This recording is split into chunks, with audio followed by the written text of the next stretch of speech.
Welcome once again to Between Nerds. This is episode 96 of Between Nerds, and this is a very special episode because right here sitting next to me are two birthday boys, Drew Elias and CJ, Christopher James here joining us. What's up, fella? We're recording on May 20th.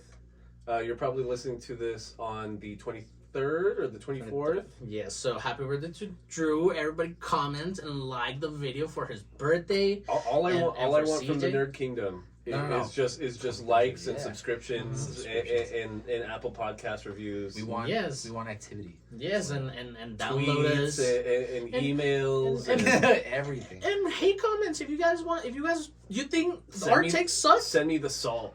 Yeah, send me the salt. I want to be everything. thirsty with the salt in my mouth from how much you guys hated our takes here at Between Nerds, which, again, we talk about animes, your favorite animes, your most hated animes, your animes that you have at home, that you have your mom's.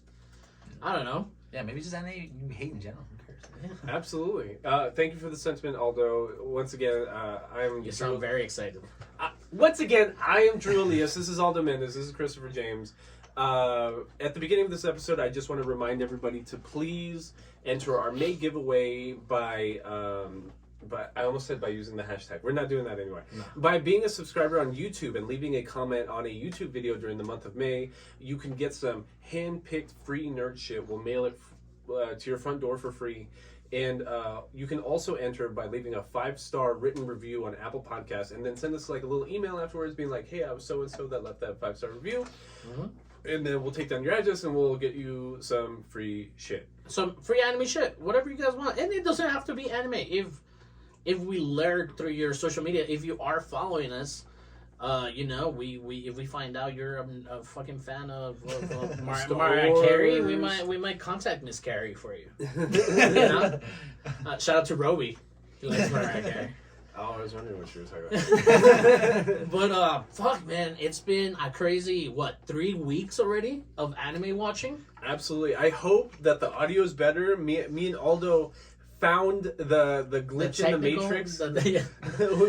It wasn't our fault, I promise. It wasn't just like a setting. It was off the or Matrix. something. Yeah. The Matrix. We were being sabotaged by Agent Smith or whatever. Correct. But we basically have been watching. Well, me and Aldo have been watching Stardust Crusaders for the past 3 weeks. Because Stardust Crusaders is 48 episodes, and I feel like people don't remember that sometimes because season 1, like a season 1 release of Jojo's Bizarre Adventure the anime, is parts 1 and part 2 together. 24 episodes, like only 8 episodes for Phantom Blood, like 16 for Battle Tendencies or whatever. Stardust Crusaders part 3 of the Jojo's Bizarre Adventure manga has 48 episodes in anime form. And man, completely different tone to both parts. Yeah. If you ask me. But then also the same because Joseph said it? Well, yeah, but what I'm talking about, like the first part, the first 25 episodes, 24 episodes, Right. are just having fun. We're just having fun. We're just friends. It's just like, if girls only want to have fun, had a male version anime of it, it would be the first part. The of first Jojos part Crusaders. of I think part 2, maybe, but like part 1 is about vampires and shit. Like it was I'm talking part 1 as far as Stardust Crusaders. Yes. I don't even think that's true because it's about his mom dying.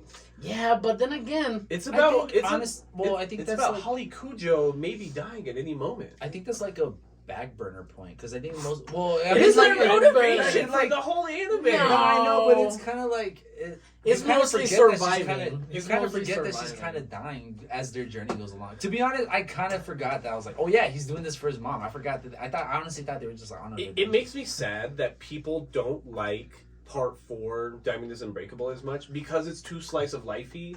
It's not like every episode listed in Stardust Crusaders is like battle on battle and battle, right? Yeah. It's like Hierophant Green Part 1, Hierophant Green Part 2, The World Part 1, The World Part 2, The World Part 3.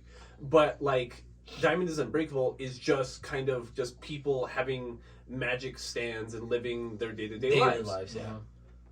That started with Stardust Crusaders. Because Stardust Crusaders, they get lost in the journey and just start fucking around. Because it's just 5 like enormously jacked dudes just being stupid as fuck. And here at Between Us, we love JoJo's. We love the JoJo's. continuity of JoJo's. We love the animation. We love what JoJo is not pretending to be and what JoJo is. You guys got me hooked on JoJo. I don't know if you guys can hear it in our last episode, but like we brought up JoJo's a lot when talking about Hunter x Hunter last week, because it's fun to compare the two. Because Hunter x Hunter tries so hard to be so good, and it is. You know what I mean? It really is peak shonen. JoJo's does not try at all. Like it doesn't even try to keep a continuity. It just makes shit up on the spot. It does its own. And bro, it is so accelerating to watch fucking the Stardust Crusaders with this turn off your brain, but still don't turn your brain enough. Can we run it back real quick? CJ, what's up? Can you describe, not Stardust Crusaders, but like JoJo's as a whole to me? What is JoJo's Bizarre Adventure? JoJo's Bizarre Adventure? Yes. I think, to me, it is basically it's kind of like a tragic love story. Okay, you know what I mean? okay. Like okay. it's you have this love interest with his family, and they have this family tree lineage coming along, and then all of a sudden here comes along this villain. You know what I mean? This bad guy. Yep. And he's just like, yo, I just fucking hate you and your lineage, man. Like it's just honestly, to me, I think Dio is one of my favorite antagonists. Uh-huh. Like he's almost like the perfect antagonist. Someone with just like pure fucking hate. I mean, what do we see when we first see him in the beginning season? He kicks a fucking dog. Like I mean, like dude, he's like a Joker to a Batman. Exactly. Oh, he's just a good bad guy. analogy. He's just a really bad guy. He's just a terrible and person. I think it's kind of like it's think of it like a Romeo and Juliet, but with if the Joker just magically showed up. And I think it sucks because it doesn't suck, but like his character sucks because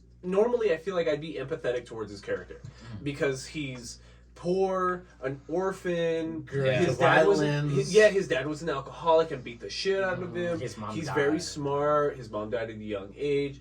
All that stuff. And like Jonathan Joestar is like rich and like is never needed for anything. But not a punk though. That's what I mean. That's what I mean. Like the normal tropes are flipped. Mm-hmm. The poor guy that I normally have sympathy for is just a fucking asshole because he thinks he's so much smarter than everybody. I don't want to hate you, poor kid. Yeah, exactly. That's kind of what I say.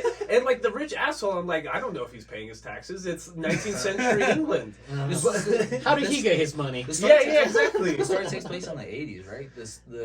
The first part. Oh yeah. The first part takes place like what in the 40s? It's like 1890 or some shit. Oh, in the 1800s. Yeah, because that's already two people. Yeah, that's okay. 200. Because Joseph was born in like 1960 or something like that. So, He has the same birthday as the author of the manga Araki. Oh man. So yeah, right now you guys saw me looking up the family tree. So from what we saw from the JoJo's Bizarre Adventure Part 1 and Part 2, Part 1 and Part 2, Joseph, young Joseph, it's the protagonist here. But it starts off with Jonathan. Correct.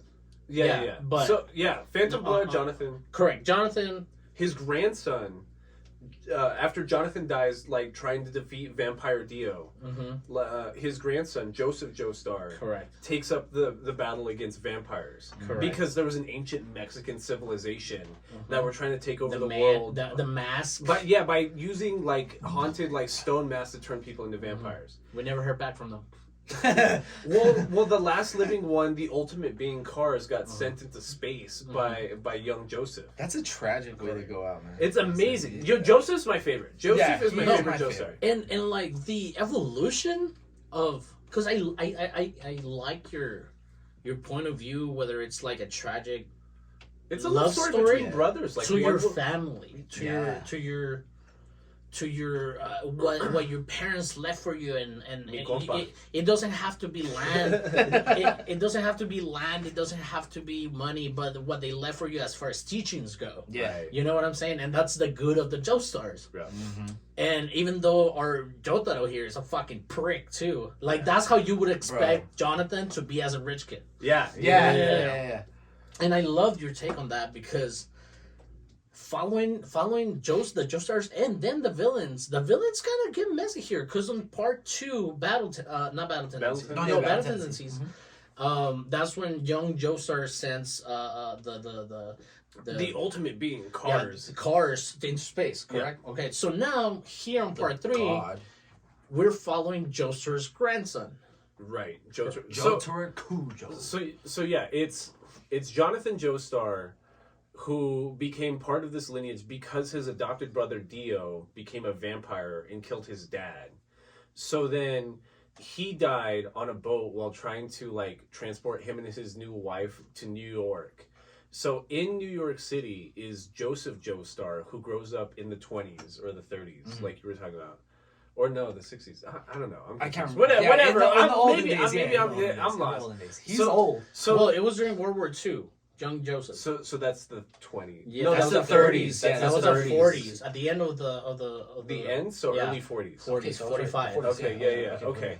So then he survives after defeating the ultimate being Cars, which like is like a vampire civilization created from like Mecha, ancient and like that's what's cool about JoJo's. It's always flipping locations. Yeah. There's like 3 stories in the US, but like part 2 is cool because like especially in anime, when you ever see like badass Mexican characters. Yeah, that's very true. That's very true. And also the fact that the anime started with English people. English people went to America, and then for part 3 they go back to Japan. So it's like wow, you thought this was gonna be about not Japanese people? You spent like 3 episodes in Japan, like in part 3. Straight to we'll get to that. And I just love the dynamic here because we even though we lost Dio by the second part of JoJo's, and now we're losing Hamon. Yeah, you know, Hamon is the power system changes. So like in season 1, in part 1 and part 2, they fight with a breathing technique that gives them the power of the sun. Like, shout out Demon Slayer. Yeah. So Demon Slayer probably stole it from JoJo's, if anything. it like because all the villains are vampires. Like that's how you beat them at night, right? Like you punch them with the power of the sun. The sun, yeah. So by part 3, the new gimmick is that since we're not really fighting vampires all the time, and we haven't been following Joseph Joestar either. He's an old man at this point. Yeah, he's still jacked for some reason. Yeah. I mean they all are. Yeah, they all are. For some fucking reason. Genetics. I'm assuming, I don't know what his fucking issue is, but like the new gimmick is that the Joestars are inheriting like personifications of their soul. So and they're called stands. So the stands are a manifestation of your will resolve of your soul energy. It's basically your life energy. Yeah. And they're called stands because they literally stand right next to you guys. Yeah, so basic as fuck, but yeah, that makes sense, I guess. And like when part 3 starts, I love it so much because it's literally Jotaro locking himself in jail because he's like, there's a fucking ghost following me around and he keeps bringing me cool shit and he can break anybody's fucking face without me trying. So like to protect everybody else, I'm just gonna chill in the cell. Like it like you think he's an asshole and like it's that very typical shonen like character where it's like he's a dick but he cares. He gives me Yusuke Urameshi vibes. The way he's kind of like an asshole. If you like me to reel it back, the anime actually starts with sailors opening up a coffin or that's right. a human-sized treasure chest. Right. Which doesn't make sense. So like the thing about and it has Dio written on the fucking but side. nobody knows who Dio is. Nobody would know. The thing about Hirohiko Araki is he's probably the best artist when it comes to manga ever. He is the only Japanese mangaka to ever be featured in the Louvre in Paris, France. Like the biggest art museum in the world, the only Japanese artist to ever be featured in the Louvre. Okay, that's not only that, yeah. multiple magazine shoutouts, multiple fashion magazine shoutouts. Would you say he's better than what's the gentleman's name from Berserk? It's because it's very different art styles. Because like if you're talking like high art, like things that like the art industry as a whole can get behind, it's Araki. But if you're saying, like let's say you're determining based on like the quality of the art, like you're just looking at like how good the art is itself. Not comparing. Let me fucking split hairs just like the creator does, because the creator, when you're watching an episode of Jojo, and you get into like high intensity points, not only do you hear music in the background, not only if everything around it is the background, but the reason he has been featuring, he's loved by a lot of fashion brands and stuff like that, and his poses being used in magazine brands, it's the flamboyancy he brings to his characters, which he used to not have. And like Stardust Crusaders is It's that's not even true. Like Diamond is Unbreakable is a cool art piece because it's this transition period for him. Yeah. Because like parts 1 through 3 are just like this weird, like insanely jacked, like everyone's 6'8" and 300 pounds, and like he hadn't realized that he was already doing like JoJo stance. Yeah. Right. Yeah. Yes, because the people are JoJo's stance. Yes. But then like once he takes it back and you get to like part 5 and like everyone's just like this flamboyant, high fashion, GQ, like the Giorno Giovanna. Giorno Giovanna has like slick black blonde hair with like curls that like it looks like two curls. That's the one that looks like Rock Lee, right? That's the one that kind of looks like. But the Rock Lee hairstyle. No, that's Dio's son.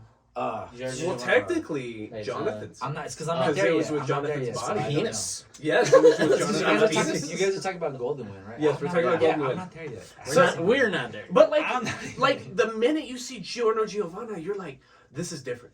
Because like he's skinny, he's slim, he looks like a model. He looks like an H&M model. You know what I mean? Like his arms are long, his legs are long. He wears a bright pink jacket with a heart in the middle. Like he looks like Prince's wet dream. You know what I mean? Like once you get to part 5, every character is like Prince could have worn that.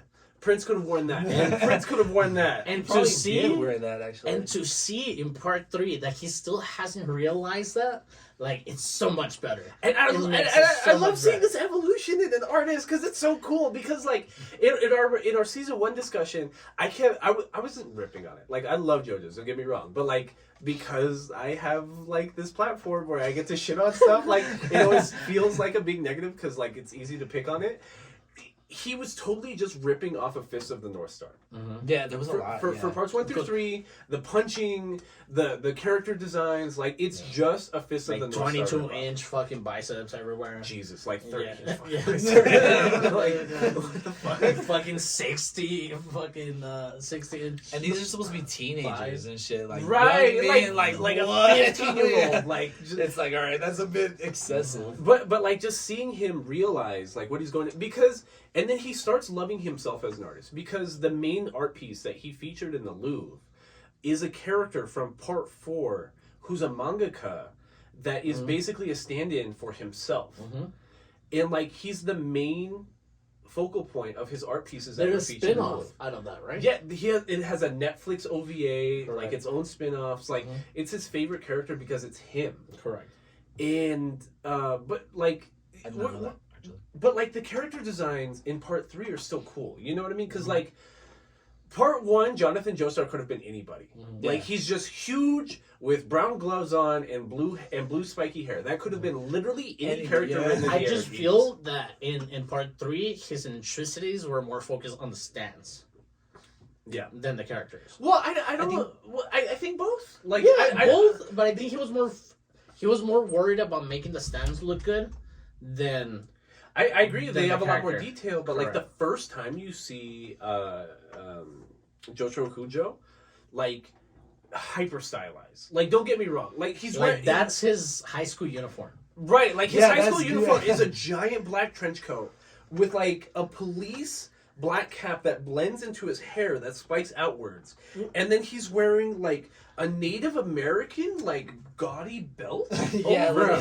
Not even. It's not even like a trench coat. It's supposed to be like a regular high school uniform. But like its length goes down to his knees. Yeah, which is just like it's not a blazer. I'm not gonna lie. For like a little while there, I thought his hat was like his hair for a second. You know what I mean? It was weird until it actually popped off. I was like, oh, that's not his fucking hair. Like it's supposed to be. It's supposed to be this for our viewers. I mean, I'm not gonna turn around my laptop, but like it's this, but super stylized. That's basically describe that's it to Yusuke me. If you're gonna bring it up, don't just say this. What's our audience? Well, you know what? I'll put it right here. I'll put it right here. Okay. I'll put it right here. Okay. So like, the minute I saw Jotaro Kujo the first time, I was like, holy shit, who the fuck is this? Because like, I fucked up watching it the first time because I was on Reddit. I think I was on like our anime or something. You watched part 3 first? Well, I started episode 1 of part 3 because they were just like, oh my god, Stardust Crusaders. So I just Googled JoJo's Bizarre Adventure Stardust Crusaders. I'm like, okay, cool, episode 1, whatever. But then like, it just didn't feel right because there's obviously like a whole lot of other context, especially like when Old Man Joseph like comes in the first time. Yeah. Like, because this is Joseph Joestar. We spent 16 episodes with this fucker last season. Mm-hmm. Like, this is the guy. Like, this is like, he has a metal hand. We know how his hand got lost. Yeah.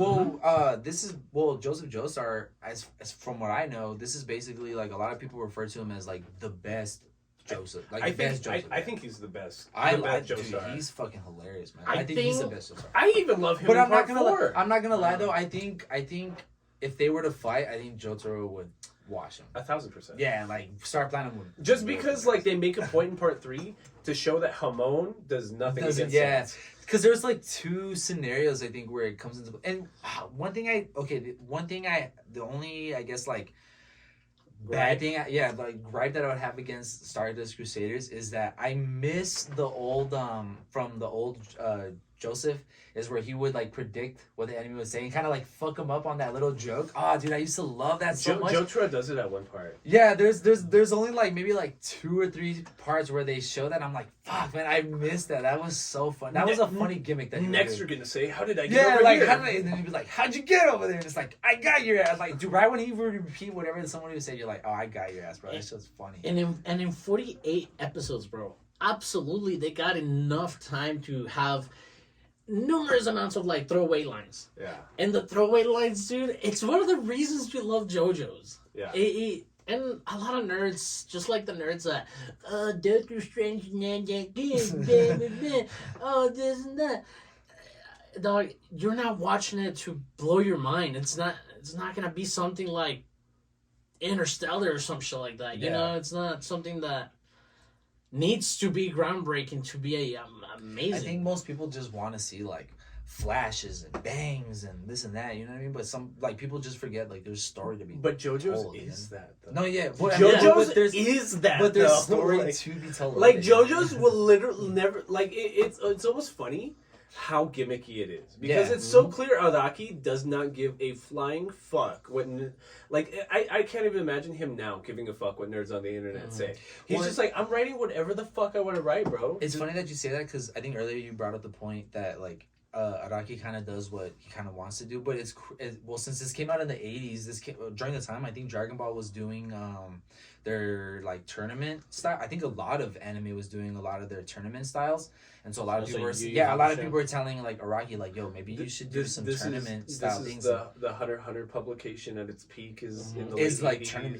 is tournament. Dragon Ball Z was coming out in the 80s, and they were doing a lot of like tournament style like arcs and stuff like that, but Araki was basically like, I think I'm gonna go a different route and I'm gonna just stick to what I Araki's like. The kind of person that totally picks like a character design or a character model, especially for the stands. Will pick a stand and then try to just make up a power and a character around him. Well, isn't he like, this motherfucker looks cool? What am I gonna make him do? From what I've kind of read is like he's based him off of Clint Eastwood, like a solo. Jotaro Kujo is 1,000% Clint Eastwood. Well, isn't his pose? Fun fact is like his pose is from the movie Dirty Harry, the Clint Eastwood's character. When he says "good grief." Yeah. That's the signature Jotaro pose. Yeah, bro. That's like I love that saying. And we talked about this before. Like, our creator is highly influenced by American culture. Yeah, love him for that. Yeah, and I think that's why American audiences love him so much, because it's so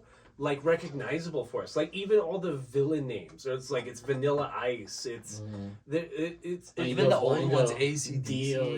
AC/DC is one of the biggest villains in part 2. I loved his name. Hail to You, which is the U2. Yeah. You know what I'm saying? Like, I don't know.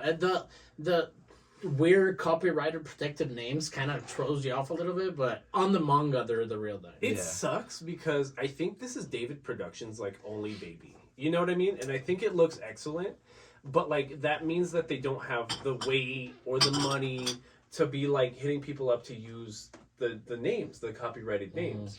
So that's why like the dub and the sub get really funky fucking translations for all the names because they're just named after 80s bands. Well, I think because it's someone's. I think Aldo was the one that said based like copyrights and stuff.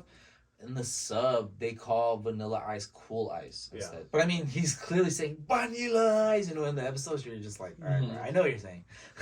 No, the dub flat out just doesn't have any of that. Doesn't and say. that's what sucks. Yeah, It sucks really bad. It sucks. Yeah, it sucks because I mean, nobody wants to get sued for no fucking random reason.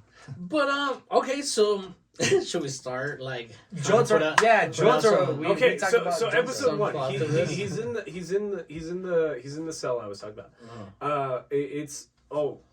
That's why we went on this tangent because the episode starts with them pulling out of a human-sized casket out of the Atlantic Ocean. Oh, that's correct. Because the end of part one is Jonathan Joestar having his final fight with Dio's head because he's a vampire. He can like latch onto things or whatever, and like he dies. And the final scene is Jonathan Joestar like carrying Dio's head on a burning ship as it like falls into the ocean. So then why the fuck is there a casket, a human-sized casket with Dio's name transcribed on it? And then like, well, that's how he got into the ship in the first place. Remember? It said Dio on it. Yeah. Did it really?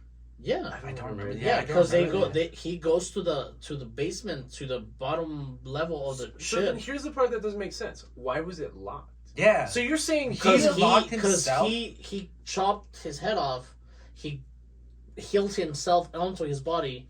And so you're saying he put himself in the casket and then locked it from the inside? Absolutely. No. Yeah, because you can't lock the casket from the inside. Yes, but because in the end of the last the season is like, hey, you can open this. Even at the beginning of the third part, they're like, hey, it seems like it's locked from the inside. They can't open it. Oh, okay, maybe you're right. I don't. I honestly. And then if like I remember it because I'm looking at my notes, they find the casket and it is not until the next day that they find it, or like not after a couple of days that they find it. So maybe he waited for like night and then got out. Come out. Yeah. Okay, that's actually. Yeah, but in the first parts in part one of Jojos, yeah, he says when somebody says, I think it's one of the crew members, like, oh, this box is weird. It's like you can't open it from the inside. There's no keyhole or anything from the inside. Man, thank God. I mean, from the I outside. completely I forgot know, that. Yeah, I was like, completely forgot that part. So then, like, episode one is called like the boy possessed by an evil spirit, right? So this is what he's talking about. Where like he has inherited a stand. He's manifested a stand, right?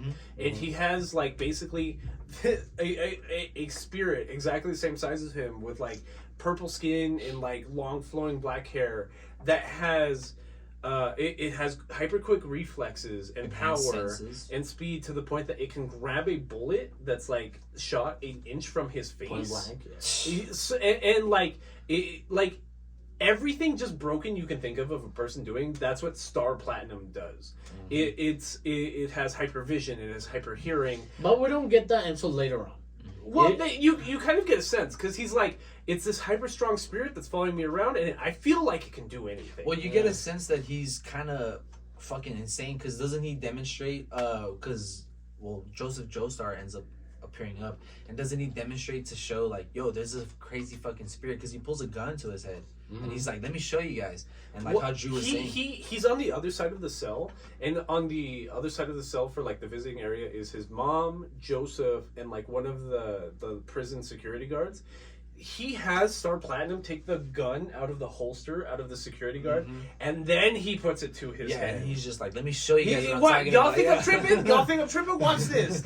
And just pulls the trigger. And that's and Abdul's there. Oh, and Mohammed Abdul. That's right. Which is Joseph Joestar's best friend. Yeah, exactly. They were best friends. And damn, that's sad because he didn't even care about him at the end. Like, but anyways.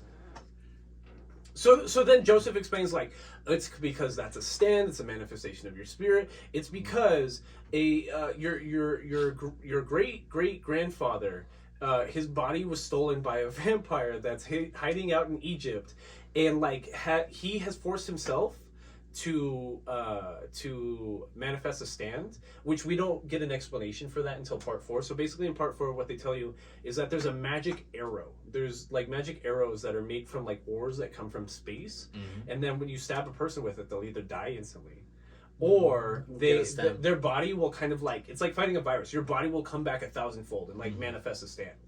So because Dio stabbed himself with the magic arrow, it manifested himself as a stand, but he has Jonathan Joestar's body because he stole the body at the end of part 1. And the only way they figured that out is based off of Joseph Joestar's kind of like stand, how he's able to get his photographic, and he was able to see a picture of their the birthmark, right, the star on Joseph has like clunky ass powers. He's kind of like wonky. I think it's because Joseph had his own part. They can't give him a broken stand. Yeah. He's just kind of like, I can read minds sometimes. I can control electronic devices sometimes. I can like old school devices. Yeah, we'll get into later. I can see. I can take pictures on the other side of the world. Just like convenient powers, a little bit. A little plot armory, but I get it. But so all the Joestars are manifesting a stand because Dio stabbed Jonathan Joestar's body with the magic arrow to manifest a stand. So now everyone in that bloodline, and somehow just DNA prints everywhere. And that's what doesn't make sense, because the Joestars are the only instance in the entire anime of a bloodline inheriting stands because like one person got stabbed. Like anytime it's brothers, anytime it's like a mother and a son, it's never like that ever. But anyways, so the whole point of Stardust Crusaders is that because can we make it past episode 1? Yeah, we can make it past episode 1. What are we talking about? Does anyone remember? He shot himself, caught the bullet, just to show everybody that he was not bullshitting about this evil spirit. So basically, the end of episode 1 is Jotaro Kujo swears he's the biggest badass ever because he just stopped a bullet in midair. But Avdol, Joseph Joestar's best friend, who's a fortune teller from India, also has a stand. And his stand, the first time it comes out, is probably my favorite stand reveal. Magician's Red. Magician's Red, bro. Because, like, all the stands are yoked, right? But, like, Magician's Red has, like, the face of, like a fucking cockatoo with, like, red hair. And, like a man's body. So he looks like old school, like, Aladdin, Egyptian, like, kind of... What's the Egyptian god? He looks like horse. He looks like Khonshu. Yeah. Or like Khonshu, thank you, from Moon Knight. Exactly. And like, but his power isn't to beat the shit out of somebody, even though he's ginormous. It's fire. Like, it's just fire, and it's the most broken thing. And not only fire, but I mean, here season 3, not only is our creator here like exploring his creative part fucking 3. Part 3. You said season 3. Oh, part 3. Yeah, get it right. Yeah, get it right. Act like you've watched it before. Our creator is already like trying to open himself at what he can do and what he's new at and stuff. Araki is telling you right from the beginning, this is anything. I wrote myself into a corner with Hamon, and it's just punches.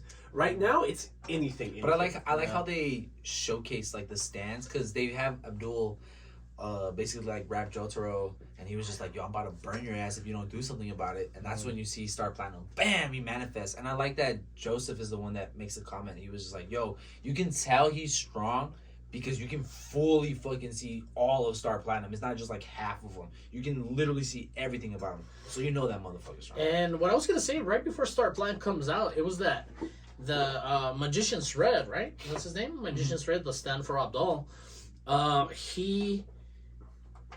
When he first manifests that only stand users can see, and then we have the guards in the background, the guards are like, it's fucking hot in here. Like, what's going on? And then for some reason they have a thermometer like on the wall. And like that, because you would have that like in a steam room or like not a pipe prison, room. not a prison, yeah. Yeah.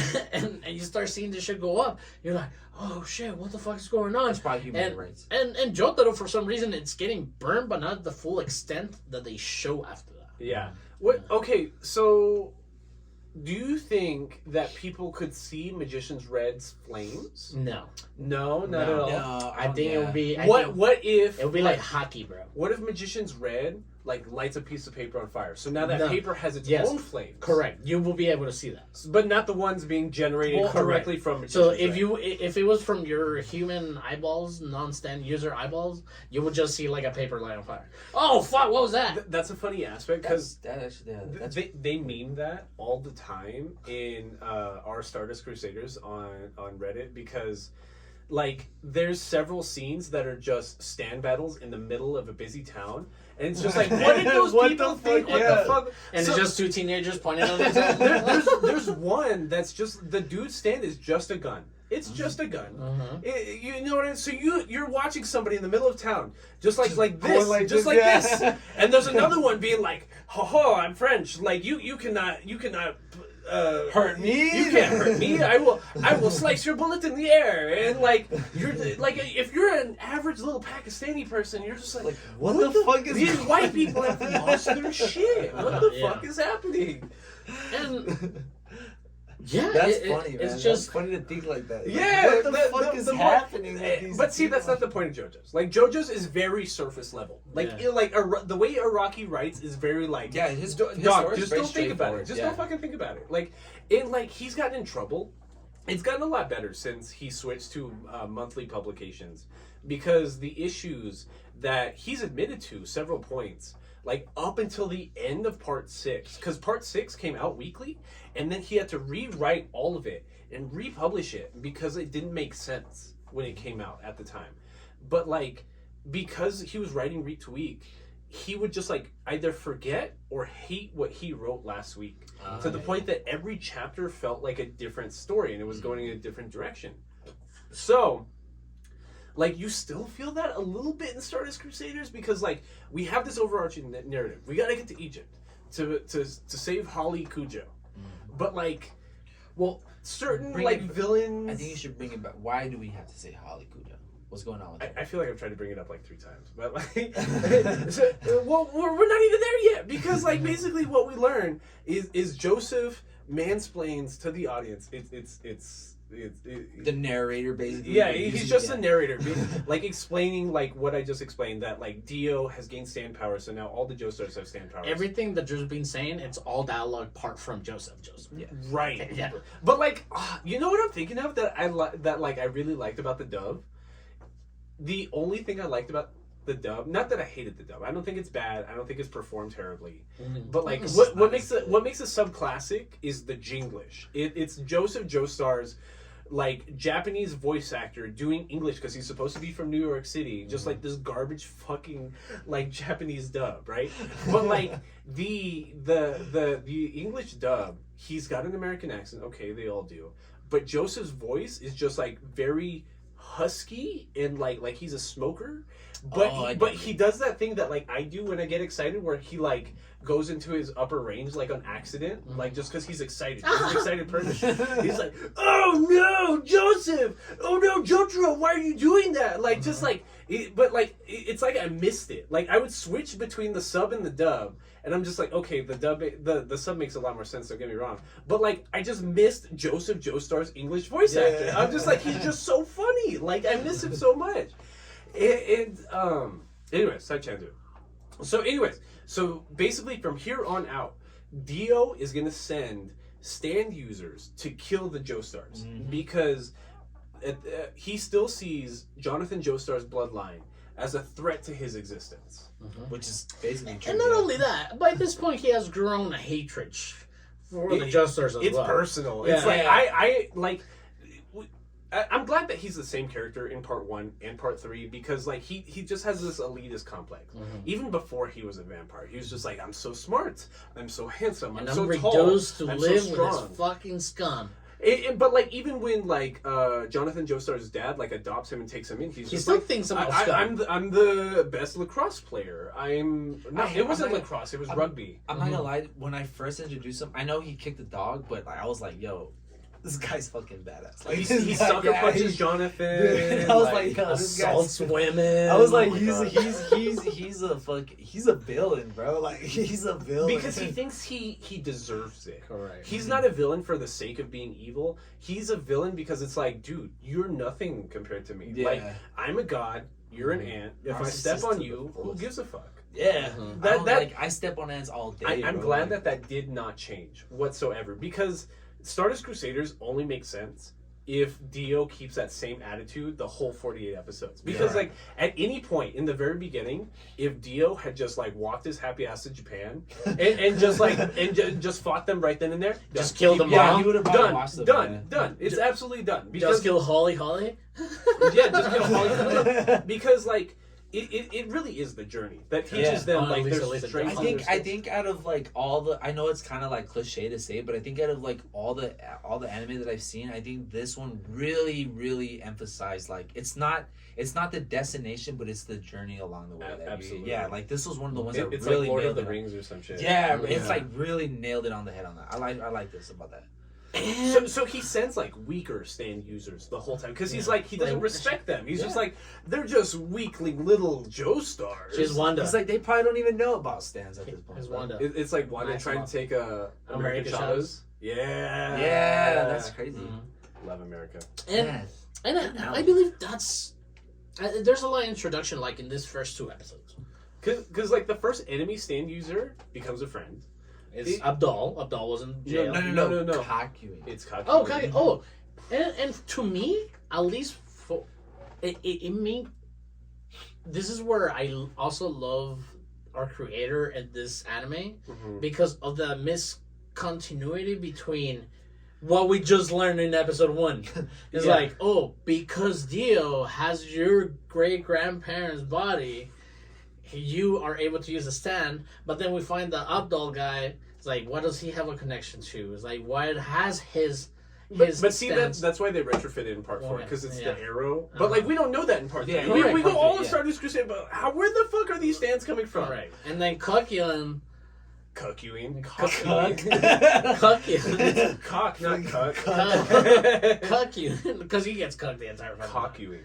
Cucking. No, he. I mean, okay. He does get cucked. He does get cucked a lot. He's our damsel. He's King Cuck. Yeah, King Cuck. He's our damsel, like in danger here. And damsel in distress. That's right. Damsel in distress. They make up a power for part 3 that Dio, as a vampire, is able to implant flesh buds in people, which was never a thing in part 1. Like all the villains in part 1 are vampires Dio created because vampire shit. You know what I mean? Like, and it was a monster thing, like Dracula, like yeah, exactly. That's how Phantom Blood feels. It's like a horror thing, but it's dorky because it's Araki's writing. But like here, we need a bug for it, which it doesn't make sense. It also doesn't make fun.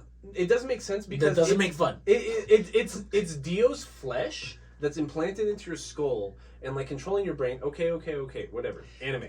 But it's his flesh, and like these people are walking out in the sunlight. Can I just say that doesn't make sense? Side note, they are hitting on the in their hair, on their bangs and shit. Isn't that a little okay? Maybe this is just me being out of ordinary, but like, isn't that a little Demon Slayer? Because isn't that what Muzan does? Like, just I'm gonna put my blood in you. You know what I mean? Is this where they get? What I'm saying is the flesh bud on your forehead being exposed to the sun should kill it immediately. Yeah. Okay. And that doesn't happen. So like, Kakuin is a student at Jojo school. Maybe it's like a thing like where since they're morphing with someone that can be in the sun, maybe that's where they get the resistance from. I think the easier answer is Araki didn't think about it, so I'm not allowed to think about it. No, I think the way everybody they don't want you to think about it. They just chalk it up to like it's just anime, bro. They don't want you to. You know what I mean? Yeah, it's just Araki anime. didn't think about it, so I'm not allowed. He's to think like, about it. it's just anime. Just go with it.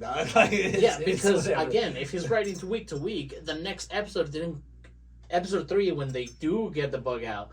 Like, it doesn't happen until next week of his writing schedule. He also decided he hated, like, Kakuin's power immediately after introducing him. So Kakuin is a student at Jotaro's high school, but, like, what he does is he controls people's bodies through his stand, which is terrifying. That's crazy. Is terrifying. But, like, also, like, Harrowfount Green is like it looks like a tapeworm. It looks like a tapeworm with a mask and like a green liquid inside of it. So like he can condense the green liquid that's inside of it and make like emeralds that are gonna like slice you in half. Okay, cool. Isn't that Terrifying like enemies. now that I think about it, I just had like a weird thought. Isn't that like you guys ever see that Power Rangers movie, Mr. Ooze? Yeah. Isn't that the same thing? Like where he throws the ooze in you and then he like transforms you into his like slave. It's the same power, but like the body like takeover thing is forgotten about after that episode. yeah. Immediately after Kakuin's introduction, never happens All the again. fights Yeah. could have been won if he used that. Yep, all of them. But But- see, that's why he gets rid of Kakuin like halfway through for a few episodes, because it's like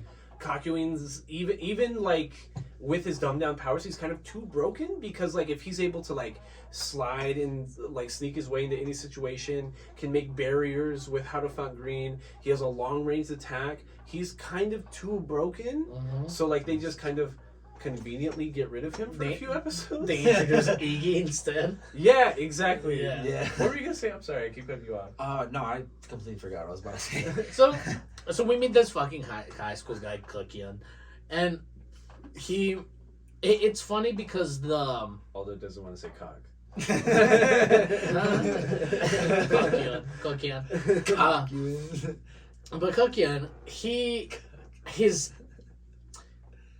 we don't know this yet. We don't know that he's being manipulated by The flesh blow. We just think he's some evil asshole. But he seems like the bug, or the those- flesh bug that they so call. Banda. Yeah.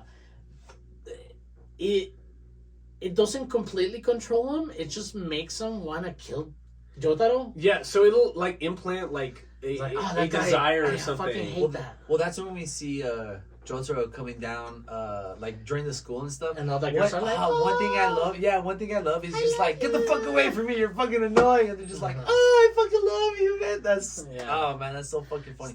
But that's when we see him doing his painting, right, with Jotaro. And Also, then he the just, only time we ever saw yeah, that. He could that's sketch somebody I in never, midair. yeah, like, I never like they never continued. I was like, yo, that's actually a pretty dope ability. That made me think of Whiskey Peak era. What's her name? The one that was able to control fucking Miss Golden Sunday or whatever the fuck her name was. Oh yeah. The one that was able to control with the colors. That made me kind of think of that. I was like, that's pretty dope. and That's then that pretty power cool. doesn't even come back. Yeah, ever. they never bring it back No, after that that. I skill was never like, comes what back. happened? Yeah, with so that? he for some reason he has a quick painting of Jotaro walking by him because he's a rejected like art school student apparently, and He's rejected every student apparently. Yeah. and like he draws Jotaro while the girls are hitting up on him. Oh my god, you're so cool! It's like, get off of me, stupid bitch. And I think he he's literally going- says, "Get off me, stupid Stupid bitch." bitch. He's like, you guys, yeah, he's like, you're fucking annoying. he tells that to his mom too later on. But then That's he's- okay. Can we bring hold that back? hold on. We'll get there. He's going down the stairs, and we pan to Kokian, and he's like, haha, Jotaro, you're so cool, huh? And then he, with his brush, he slices With the like red paint. Mario Sunshine's his fucking leg off the fucking stairs, and then fucking Jotaro falls like this crazy fall. All Yeah. the bitches are like, oh, are you okay? I'm like, oh, I was like, what the fuck happened? And that's when they don't fight yet, right? Because he No. goes to the hospital No, because yeah. of his knee. Not Yeah. the nurse's office. Oh, the nurse. Yeah, yeah, The yeah. Oh, nurse yeah, is right. off. He Because takes that. He because takes they're that high random school students. stumble. Right. And like it's a funny fight because I can't even remember how Jotaro gets out of it. Like Jotaro almost loses every fight, even though they tell you up front that he has the most broken. I stance. remember how he gets out of this. How do you get out of it? So he goes to the nurse's office. Mhm. The nurse starts, and this is where we start seeing the amazing work that David Productions is doing here, because Like the color scheme. not just that, not just the change of color schemes, Because which is amazing Yeah, that too. always trips me out. But the nurse is like, "Holy shit!" It's like, "You really hurt your knee." It's like, "What were you doing?" And out of nowhere, she starts like a porcelain doll, like her way with a fucking pen, and she starts, yeah, I'm gonna check your temperature with this fucking pen.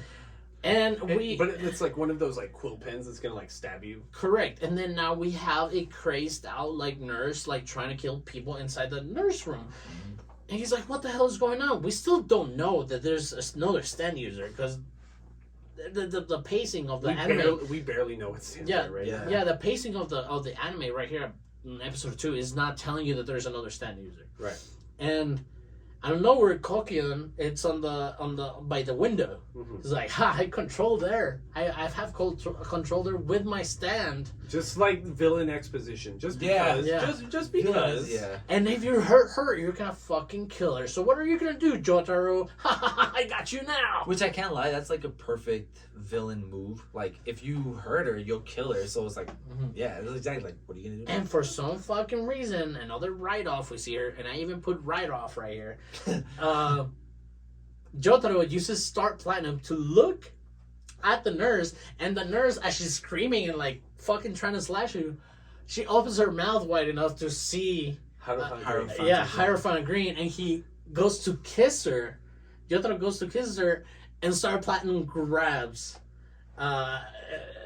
Hierophant bites him out, yeah, and bites him out of there. I love that so much because like they really make up powers for Star Platinum all the time. Like they're showing you he's hyper precise and hyper strong. It's like, okay, then show me, what does that mean? Fucking Daredevil. Well, yeah, what does that mean in context? Because immediately after that, like the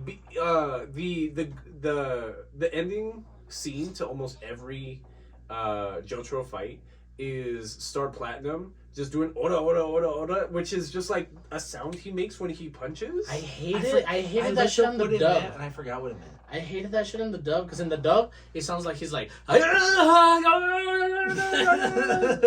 In Japanese, it's actually ora ora It's just ora ora, ora. yeah. On the But sub, the way he says it, I shout out. I literally just heard what the voice actor's name. sound? No, what the voice actor's name was. I can't remember what his name is, but shout out to him because he gives that like dynamic where he's supposed to be like borderline, like, yo, I'm a fucking tough badass, but I'm not too much like of a dick, which is kind of a hard line to write. I think that's what's funny about the dynamic between Star Platinum and Jotaro, because like Jotaro is such like a soft-spoken, like cool dude, but then Star Platinum, as soon as he opens his mouth, is super fucking loud. Like, I'm just gonna whoop your ass. Yeah. Like even ora, like he's just ridiculous, Loud, you know. yeah. So like Jotaro's spirit, the manifestation of his spirit is actually like a really loud person, which is hilarious. I think it's a good contrast to how he is, because he's basically like, I'm calm and stoic at all times, but then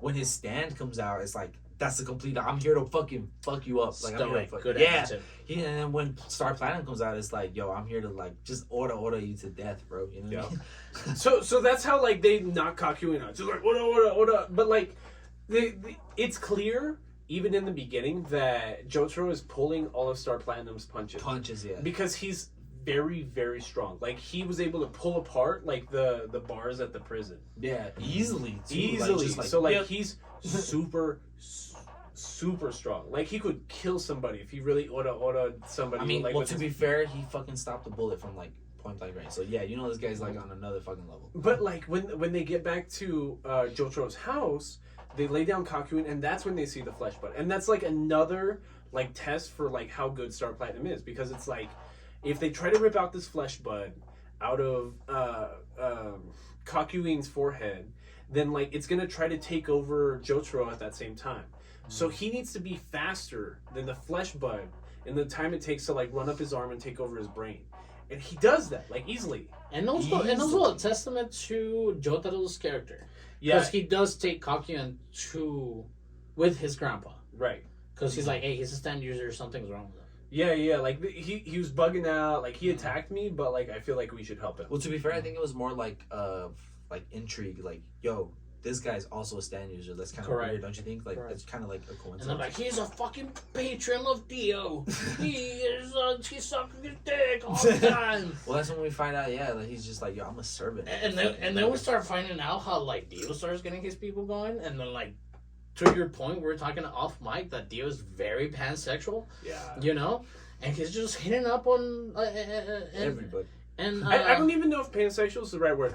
That is the word I use. Don't get me wrong, but he's very like sexually fluid. Yeah, like it's not even a label at that point. It's just like I like that dude. I'm the perfect being. I am the most gorgeous, like I do whatever I want, well-trained, hottest vampire to ever exist.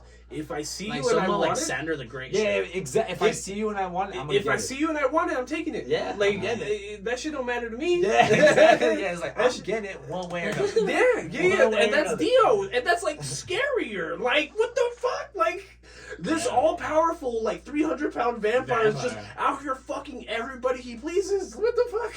To kill the Jotars. And Yeah, this to man kill the like, Jotars. this man just like Prince, bro. Like, who the fuck's gonna tell him anything? Who was telling Prince no in the 80s? Yeah, Nobody. Nobody was Nobody. telling Doesn't Prince. matter. Gender doesn't matter either. Like, that shit don't matter. Prince was out there. That's and like that's funny too, because like a lot of character designs are modeled after like 80s Prince outfits, but then like you get that same sense like just Michael Jackson too, just like those 80 like celebrities, you know what I mean? Right away, Mr. Jackson. Yeah. Oh yes, come to the sex party. Like yes, Dio, whatever I think you it need. was a lot of like 80s like rock band, like any rock band, like oh yeah, sure, right away, here come Dio, pussy or bussy today? Right, Which pussy. do you prefer? pussy or cocaine today. Which would you like? Would you like more cocaine with your pussy? I don't need pussy. I'm an all-powerful being. I can. Yeah, whatever I want, I take. Would you be having cock or pussy with your cocaine?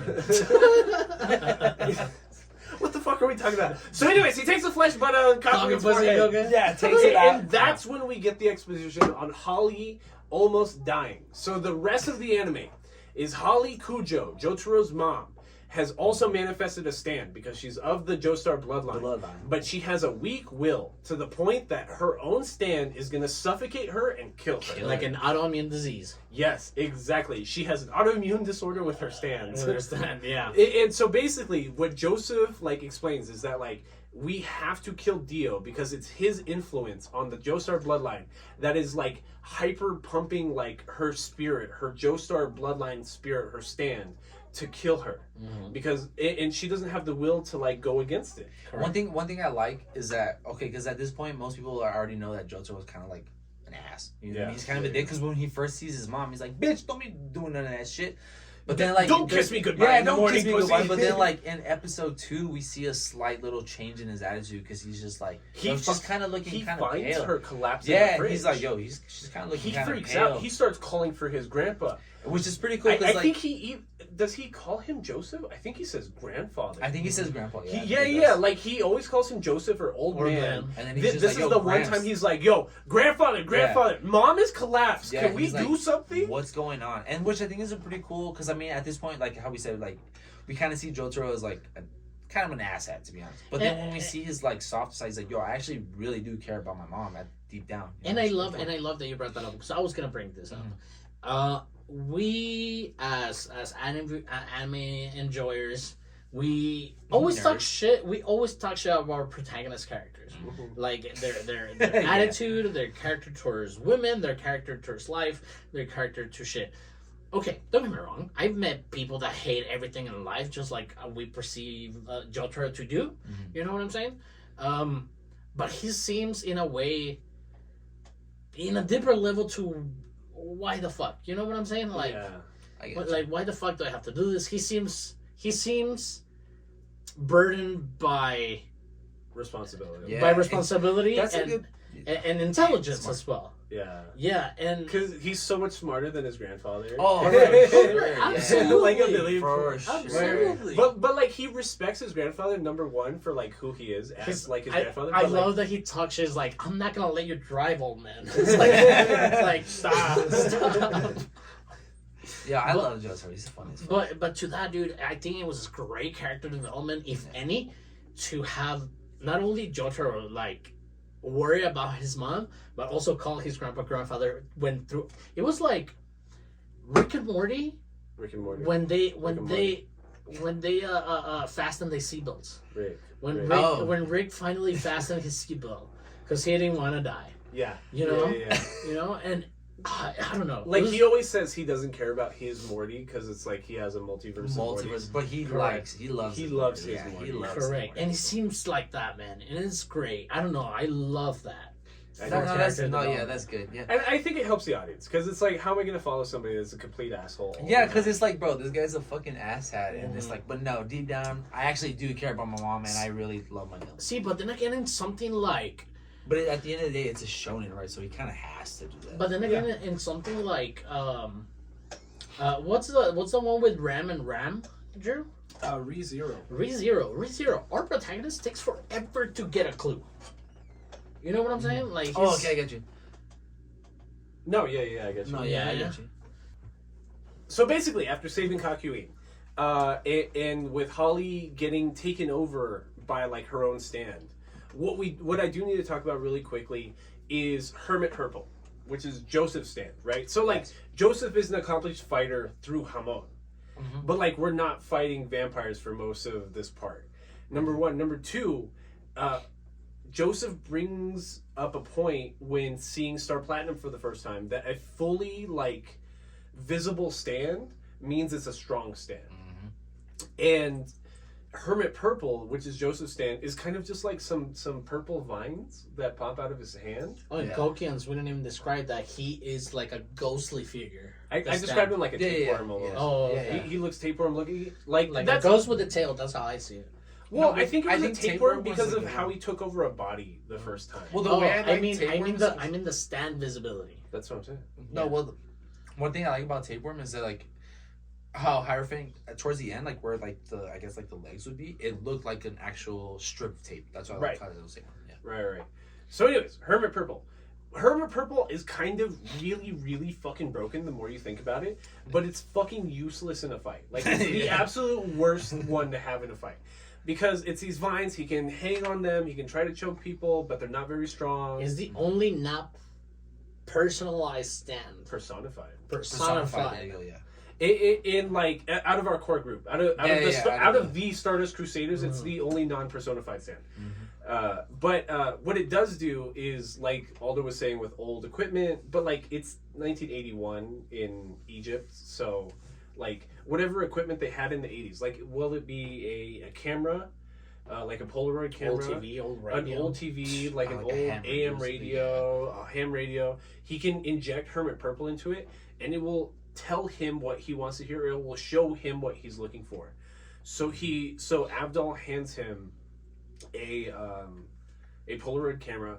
He uses Hermit Purple, smashes it on the ground. It ejects a Polaroid photo that's a blonde face over a giant fucking swole body with a star over the left shoulder blade, which that's Dio's head on top of Jonathan Joestar's body, Which is a signature birthmark of a Joestar. Joestar, yeah. But in the photo is a fly. And this is again one of those like Iraqi-isms. Like he couldn't find a way to connect them to Egypt, so he's just like he makes Abdal super smart and he's able to look things up in the thesaurus. There's something in this episode. Have you guys ever seen CSI before? You guys ever watch CSI? Yes. Have you guys ever see CSI of the Las Vegas edition? No. Okay, there was this one episode. Okay, well, there's this one character. His name's Grisham, and he's a bug expert. Like a fucking bug freak, right? Right. So when I read this part, it made me think of him because there's this one like strand of episodes where this one guy gets kidnapped by this like murderer, and he gets buried alive in a coffin, and there happens to be like these ants that walk across like a live feed of him dying, I guess. And the detective was able to see, the guy Grisham was able to see the ant walk across the screen, and he was just like, wait a minute. I know what This species that he is. was like, I know what ant this is, and this ant only lives in this specific area of our town, and that's how they.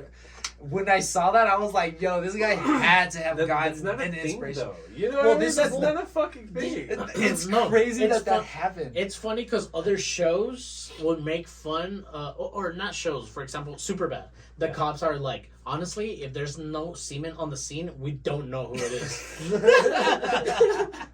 and it's funny because did you guys ever watch Don't Fuck with Cats? No. No, I never saw it. I didn't want to that watch made me, it. Yeah, I that didn't made me make it. sad. I didn't make yeah. it through the first episode. That made me Dog, sad. it is Right. crazy because it's not only about how fucked up that dude was, it's about like local, well, not local, like internet people just being so fucking angry that they're just trying to look for everything and everything that he posts. Top tier sleuths as a Internet collective. sleuths, yeah. Dude, crazy stuff. I mean, to be Crazy fair stuff. though, he kind of had it coming because that was some dick No, shit. That is not Yeah, this that was- instance. This instance is this random fortune teller fortune teller from India is able to look at a fly on a photo, Like puts up the contrast on the photo somehow. is able to look through encyclopedias for one night and figure out the exact species of fly and know what exact region of Egypt it's from. Yeah, But he didn't look through a computer and went to Google. He went to like how It's like 19 a library it- was. It's 1980. It's Yeah, 1982. He really is. He's going through fucking decks of shit.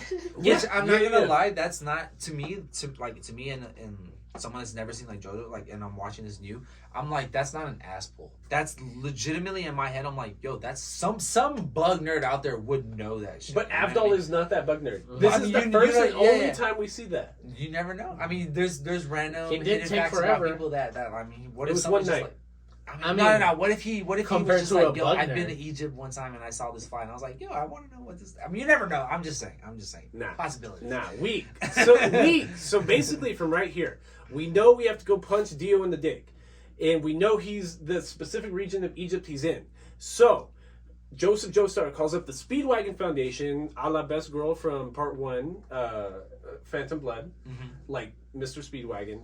And Speedwagon basically functions as like an elite government, like in the world in the JoJo universe. Yeah, He- that's funny. He is our Bulma of Yeah. Yeah. But well better written in because we've been following Mr. Best Girl Speedwagon since the Like, first he part. died in and part low-key, one. He's a narrator, He too. He is died in Part 2. Yes, but his name, his foundation, just like the Joestars and shit, it's still alive. Yeah. It's like your dad's chauffeur, best friend, butler, Alfred personality. / whatever.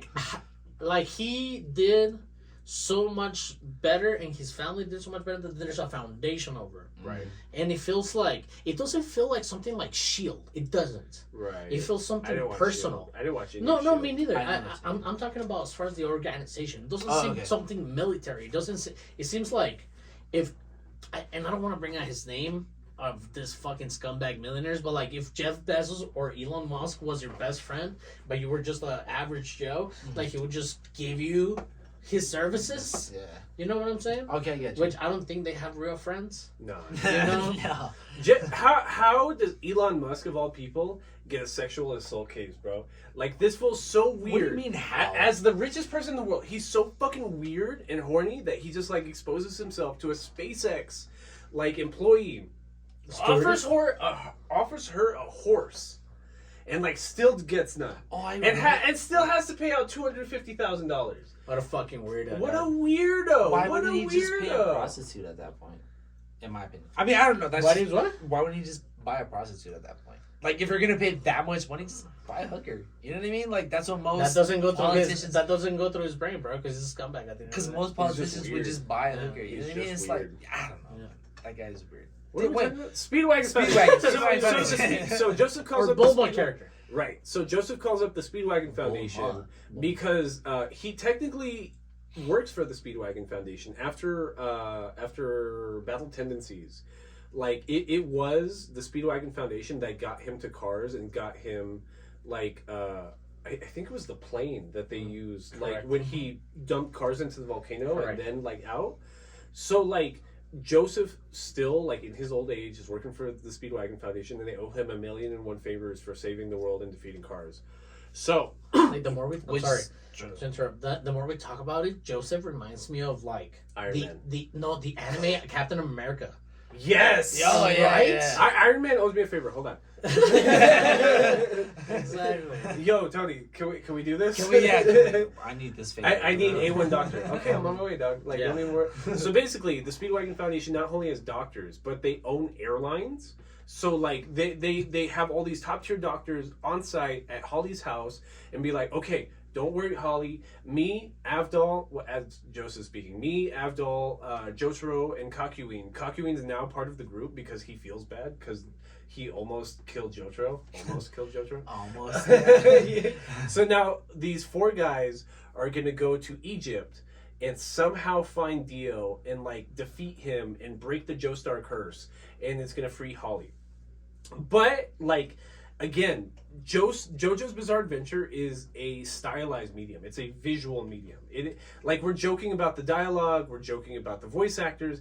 It is a visual medium at the end of the day, and like, it has just these scenes that are so corny, out of context, and so dumb, and like memeable to death.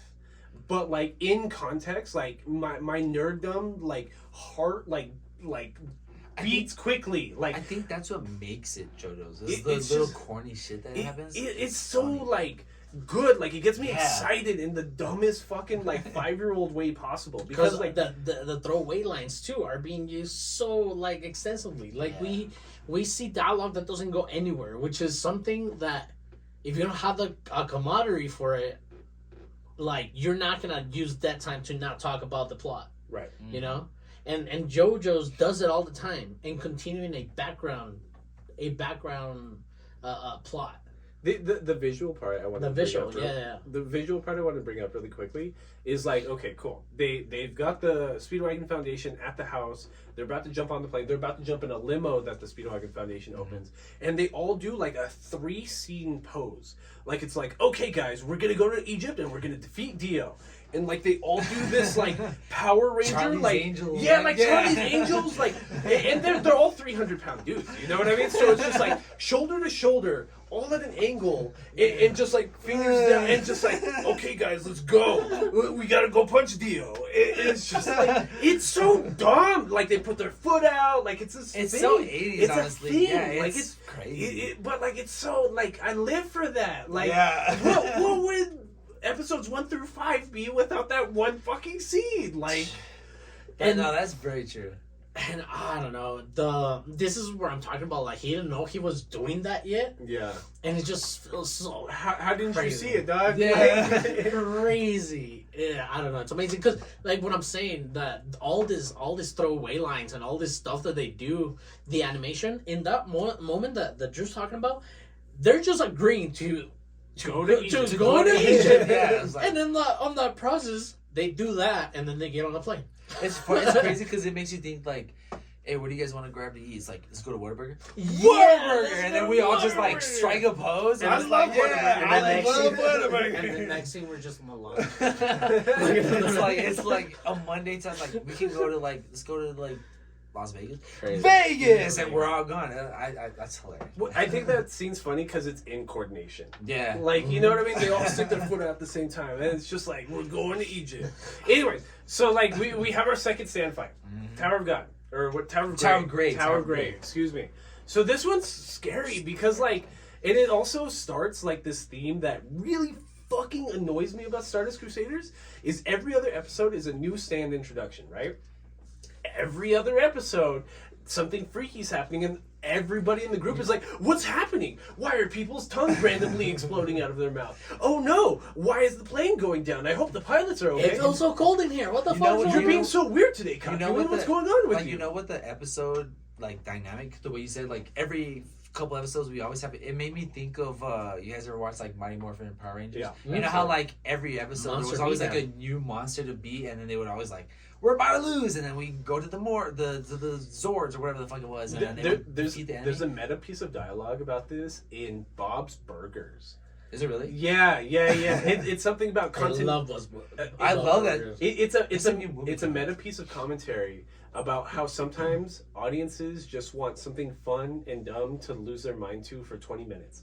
They don't need to spend weeks or months like we did with Doctor Strange, watching all these breakdowns and like breakdowns of the breakdowns, and like trying to figure out where the source material is that they're stealing from, reading interviews by the actors, like trying to find every piece of information before the movie actually comes out. Like there's an opposite argument that like we shouldn't have that, which and they're both right in their own way. Like, one piece is audience engagement, which is fulfilling in and of itself. Another one is just like the point of media at a certain point is just to distract you. Yeah. So it's okay to be distracted. Yeah, that's true. And then, it fucking super side tangent here. I feel like that started when like movies started giving you a lot of lore. Yeah. You know what I'm saying? Back then, movies in the 80s were maybe after one. There was a year that there was nothing but like. We never had cinematic universes before like 15 years ago. I think that's a good point because I think like The Godfather had 3 movies, but like.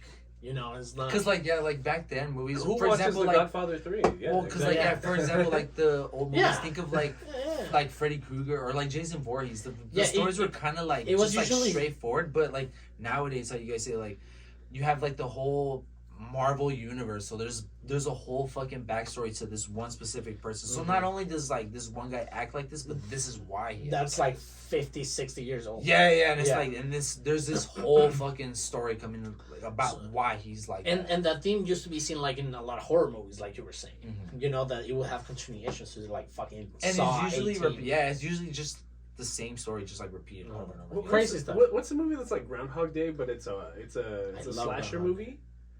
Is it Happy Death Day? I know what you're talking about. Where the one where she lives that same life. Right, over and it's over again. Groundhog Day, but she keeps getting murdered. Yeah. I in know what every you're new talking instance, about. right? Yeah. It feels like that. It does. That's how watching the Friday the 13th movie or the Freddy Krueger's movie. Yeah, where you're just like, man, it's the same thing, but it's just like, come on, bro. At this point. And I think it's funny that we're in like a post meta commentary kind of like media landscape right now, because even the most recent Scream movie is all meta commentary about how like, dog, just stop thinking about it. It's some fucking dumb slasher movie. Like, stop thinking about it. Who gives a flying fuck? Like, yeah, we made this movie on $50,000. Just like get on with it. And like, it barely may have. Yeah. Like, who cares? Yeah. And that was a good thing back then. But anyways, yeah. So, Tower of Grey. We're on this airplane, We're on an aeroplane and now we discover over that the there's Pacific Ocean. Now we discover that there's a We're in the stand South China user in this airplane, There's- and one thing I like about the fights in this part of JoJo's is the mystery element. It's like, because one But thing see, I like, that's what I mean. The mystery element gets so old after a while. You does, see, but it's like you kind of like They dragged it for 15 episodes, but it's like they move on. at least in this part, it's fresh because this is the first time we're like, yo, because there's a whole airplane of just random civilians, and now we're like, yo, one of these individuals is a stand user. Right. Which one the fuck is it? And it's hard to know. Any one of them could be, and then that's when we're because they see the bug. And the then little stag beetle ass fucking thing. So we get this different aspect about stands is that like people can speak through their stands. Like stands can speak to each other. We didn't hear about that until Tower of Grey. So there's a little fucking stag beetle that's ripping out people's tongues out of their mouths and like killing random people on the plane. Is like is like speaking to our group at the same time. Remind me of like snakes on a plane. Something like that. But a stag beetle on the plane. It's cool. Like I get what CJ means, because the beginning of every stand encounter almost feels like the start of a horror movie, because it's like, dude, I'm trapped. I am on an airplane. Like, I have nowhere to go. If anything goes wrong, it's gonna be fucked up. That's one thing I like about the fights in this is that when they come across a stand user, it's not usually just straight direct, like, I gotta fuck you up. Like, no, you have to understand, analyze, and figure out, like, yo, what's the catch to your fucking stand? Yeah. The first half of every fight is just figuring out. Because usually once they figure out what's going on, it's pretty much a done deal. Like, I can. There's pieces of dialogue about that in the end too. Just like, dog, I can't tell you the stand powers of my allies. Like, there's just no way I can do that. That's too broken. And like when. They fight Dio at the end of the season. Spoilers, no spoilers. Like the main villain that I've described ends up being the final fight. Yeah. He just in case you haven't. I think he even has a piece of dialogue right there in the beginning of the fight where he knows every part of their powers because he's had like 20 people try to kill them. Yeah. So like at the beginning of the fight, it's so one-sided, not just because of what his power is, but like he has so much knowledge. Like it's like with the year the Astros stole the playbook stole the hand signs for the other teams in the playoffs. Oh yeah, like they were able to past last 3 years. but see, that's what I mean. It's like that. It's like, dog, I have the secondhand knowledge. You can't one up me. Yeah, it's like I already know what's gonna happen before it happens. Yeah. That's wild. Wild stuff. Okay, so we're on Tower of Grey. Yeah, so we're on the plane, and they're going around trying to figure out I think who's the first one that steps up is Kakyoin, right? Kakyoin's like, yo, I'm gonna figure out this fucking stag beetle. But that's when they realize that the stag beetle is like on a supersonic speed. Yeah, he's and too this fast. motherfucker is like, yo, Even Star Platinum can't punch him. yeah, which is like, that's a test. I'm not gonna lie, that's fucking fast. Yeah. Star Platinum is fast as fuck. Kind of bullet point blank, so that's fast. Yeah. So, I think what he does is kind of the same trick with Kakyoin that, like, if you haven't seen a Kakyoin fight in a while, you forget about it while watching the animes in sequence. Is that Harufant Green can, like, lay traps almost, because, like, the tail is like a tapeworm. He can, like, and snag people from, like, the back. It lays all these traps everywhere if you're not noticing. So, like, Kakyoin will be talking to you, you'll be dodging his Emerald Splash in front of your face, but then behind you, Harufant Green's, like, laying a trap and it's gonna snatch you. Mm-hmm. It like... He's smart. Yeah, and the thing about, like, Kakyoin's character is that he's too smart for the anime sometimes. Mm-hmm. So that's why, like, there's, like, at least 2 parts in Stardust Crusaders where, like, they just kind of, like, detach him from the group for, like, 4 or 5 minutes. They either dismiss him or he's not around. He's dead. You know like, who his character reminds me of Yeah. so heavily? Is from Yu Yu Hakusho. You know exactly what I'm talking about. The red-haired fox. The thorn. What's his name? Thorn whip. The little dude. No, the fox. The thorn whip. The red-haired one. What's his the one name? Who's I human, can't remember but, like, his name. he was the... Yeah. He was the fox demon. Yeah, I know what you're talking about. You know exactly that what reminds me of he him. reminds me so much of that character, bro. Like, No, 100% of his character. Or maybe the other way around. Maybe his character was derived off of him. So I can't even remember how they figured it out at the end, but, like, Well, an old man. Doesn't that old man gets up to go to the bathroom? An old man wakes up and is like, "What's that ruckus? Like, what's going on? I gotta pee, bro." And then he goes and for some reason he's like touching everything, which feels weird now, like post COVID or like post pandemic. Like he's just like touching everything. He's like, "Oh, what is this? Oh my god, it's blood!" And I don't know. It just. The way he acted too. I mean, obviously they like showed him for a reason, He but was the way he sus. reacted, he was pretty sus. Yeah, and then this is already like one of those write-offs again that just feels like, oh, that's the dude. Oh, he was the murderer all along. Yeah. It's like Scooby-Doo. It feels like it comes to an end very abruptly. Yeah. Like, all of a sudden, it's just like the only person that could have left the sign death in blood on the wall was the old man that we saw walking the other way. But I mean, that's but like the minute they figure out who it is, like the plane's tunneling down because he also killed the pilot. the at same pilots. time. Yeah, So it's just like, of course, like it's a very lackluster ending because they just kill him like immediately. I think it's a so very tropey. Yeah, But like all like the first few fights are like that. Mm-hmm. Yeah, I think all of the fights. I think that's kind of the. Well, And it is a point. Some think that's feel the really point 'cause- smart. Like some of the villains at the Yeah. end, I'm like, that's so fucking smart. smart. Yeah, Like, I think that's kind of the point because it's kind of like the '80s thing, so it's kind of like I think they were going for what was going on occurring in the '80s type of like the way the villain died at that time. That's kind of the way he emphasized it. And now that we're talking about it, as the tone that the first part and second part were, it feels like he didn't know how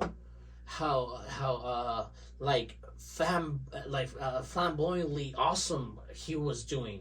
yeah. Because now not only is he giving you the story, like the fact that it doesn't make sense at some points makes for a more flamboyant response to that situation. Yeah. Oh, okay. Yeah. But he was doing something that it's already his print of the anime. Yeah. You know, and it He was feels personalizing it without even realizing it. correct, and it just feels so. Like it's not So- just it's it's not not just just a- the North Star ripoff anymore. It's not just an abrupt death to a new villain. It's just like how they go from there to here. That transition is just weird, Yeah, I get you. and it's fun to watch. That's a good point. So We land in Singapore. we land in Do we? Singapore. Oh no, in France. No, it's Singapore. Oh, in Singapore? We kill Oh. a stag beetle. Well, they killed the stag beetle. Yeah, so Yeah. they capture him. I thought I'd led up to that. So Harufant is able to capture him, and they kill the stag beetle, which it's kills a that fucking old beetle. man. But like he had already killed like the pilots or whatever. But so I they think land in it's Singapore. I think it's pretty cool to like they show this minor little inconvenience of a person, even though it's an old person, if it's an old man. But it's pretty cool to like showcase that stand users can be the way you said earlier. They can be anybody can be a stand user. Anybody, as long as you kind of like manifest that from the arrow and shit. But it's it's crazy because I like how they emphasize that like, yo, it could literally be anybody on this plane, and then boom, it was this fucking random old man, and next thing you know, we gotta whoop his fucking ass. I like that they kind of emphasize that. What we also didn't bring up is that all of his stands for the first half are named after tarot cards. Mm-hmm. Like well, aren't they named? Yeah. That's they're named after tarot cards. So like Star Platinum was the star. From what culture are tarot cards? I don't know. I want to say Egypt. It's Avdol that introduces them, and he's from India. Yeah. Who fucking knows? That's what I'm saying. So like Avdol named Star Platinum because he's like, I will randomly name your stand with the power of the tarot cards. I drew the star card. I dubbed thee Star Platinum. Hold on. This is maybe a random tangent, but is it tarot cards or is it tarot cards? The second T is second. Tarot. Oh, so it's Second, tarot? Tarot. Okay. Tarot. I was just I've never like specifically like officially known. Spanish is tarot. Really? Yeah. So thank you for letting me know. Yeah. I don't know why English is just making shit up. I don't know. Yeah, that one right there, that T is silent. When else is it silent? Never. The T is silent. Ever. Never. Anyways, we meet Silver Cherry in Singapore. So basically, Polnareff is probably, I think it's Araki's favorite character in Stardust Crusaders. I like it. Yeah. No, this is when we legitimately meet the actual protagonist of the show. Okay, I'm glad we all agree. Okay, I'm glad we all agree. This is the actual protagonist. Because like Araki has this same aspect in like part 5 in Golden Wind, where the named Jojo is clearly not his favorite character. Because in part 5, it's the guy with the bullets. Correct. Whole horse? No. In part 5. Oh, dude, I'm not there yet. You're too ahead. The one with the Mista. Mista's got like a swimming cap and like blue camouflage or whatever. Like Mista fights every villain in part 5. The main Jojo, like Giorno, fights less than a third of like everybody they fight. Polnareff in Stardust Crusaders is that character. Like he fights everybody at least once. Like he's involved with every fight, even near the end. That's when you especially feel. I think every Polnareff come out in part 5 too. Yes, I think every like main villain in part 3 of Stardust Crusaders at one point eventually yells fucking Polnareff. Like they all yell his fucking name out because they fucking hate his guts for some. And he's just this Frenchman that's always wearing a tank top, and he has like this tall flat top looking thing. He's wearing like a Edward the Scissorhands top. He's like Kid from Kid and Play.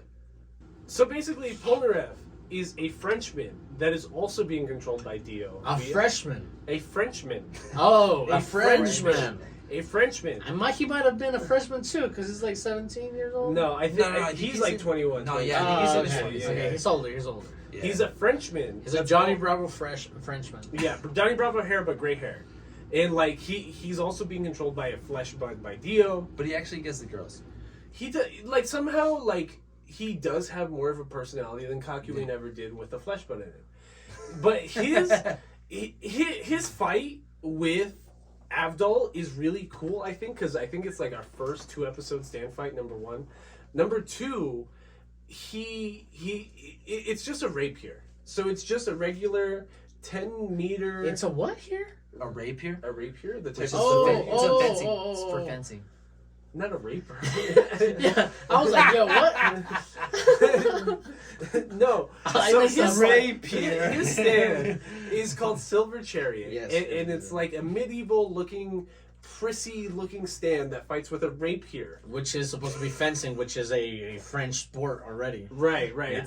It's super Western European. Yeah. And everybody's seeing a rapier. It's those guys got those like wire mesh masks, and they're all on guard, and they all poke each other. Everybody's seen that shit before. Don't lie. So everybody's seen it. The ending of this fight actually is pretty cool because it's against Avdol, right? Mm-hmm. So Avdol, like it's just big fire blast all the time, right?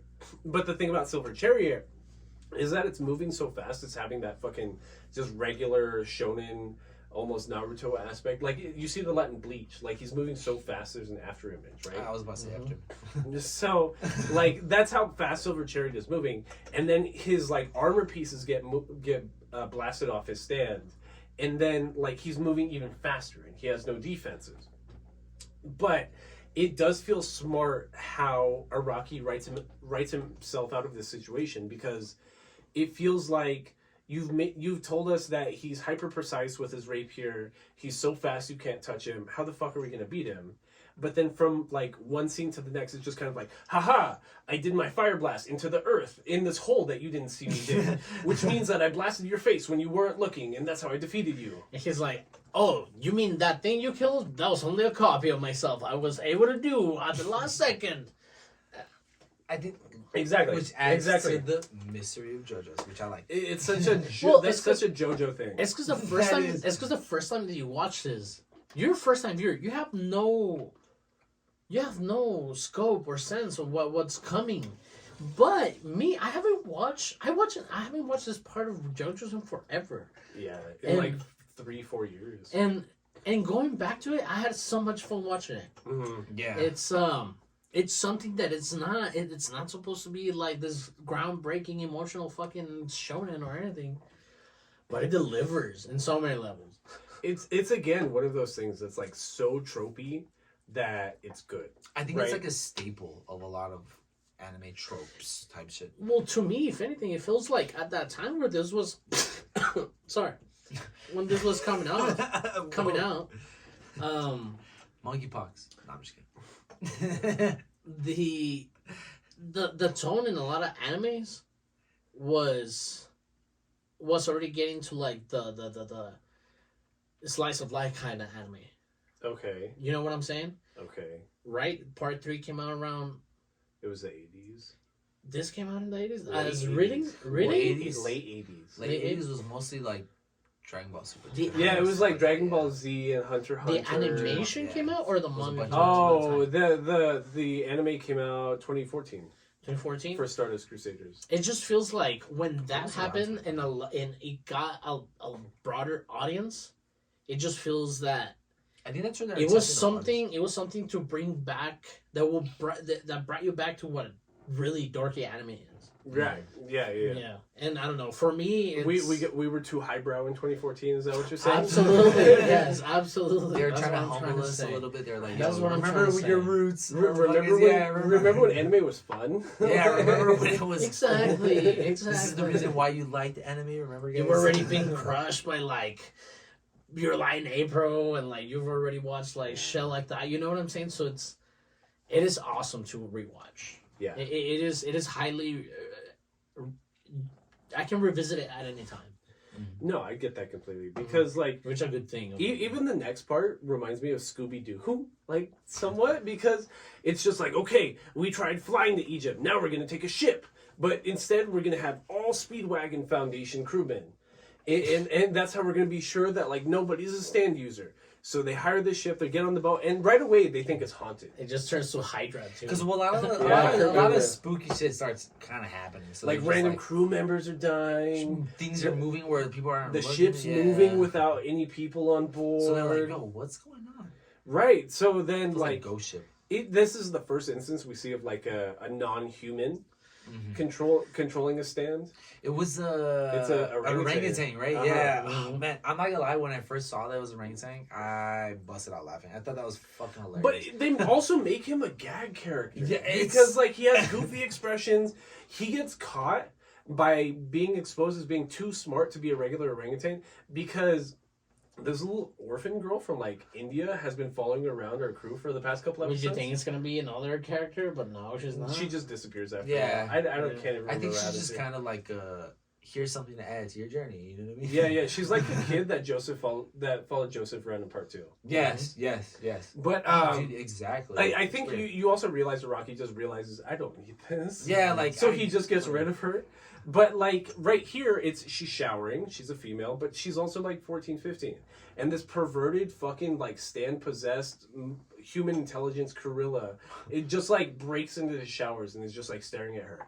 and like the scene is so disturbing because it's creepy. It's even more creepy that he's an orangutan because it's just like he like heavy breathing outside of the shower, like dorky fucking like creep sounds out of the back of his vocal cords. He's like he's so like it's like nerd seeing tits for the first time or some shit. Like the guy from Hey Arnold is like.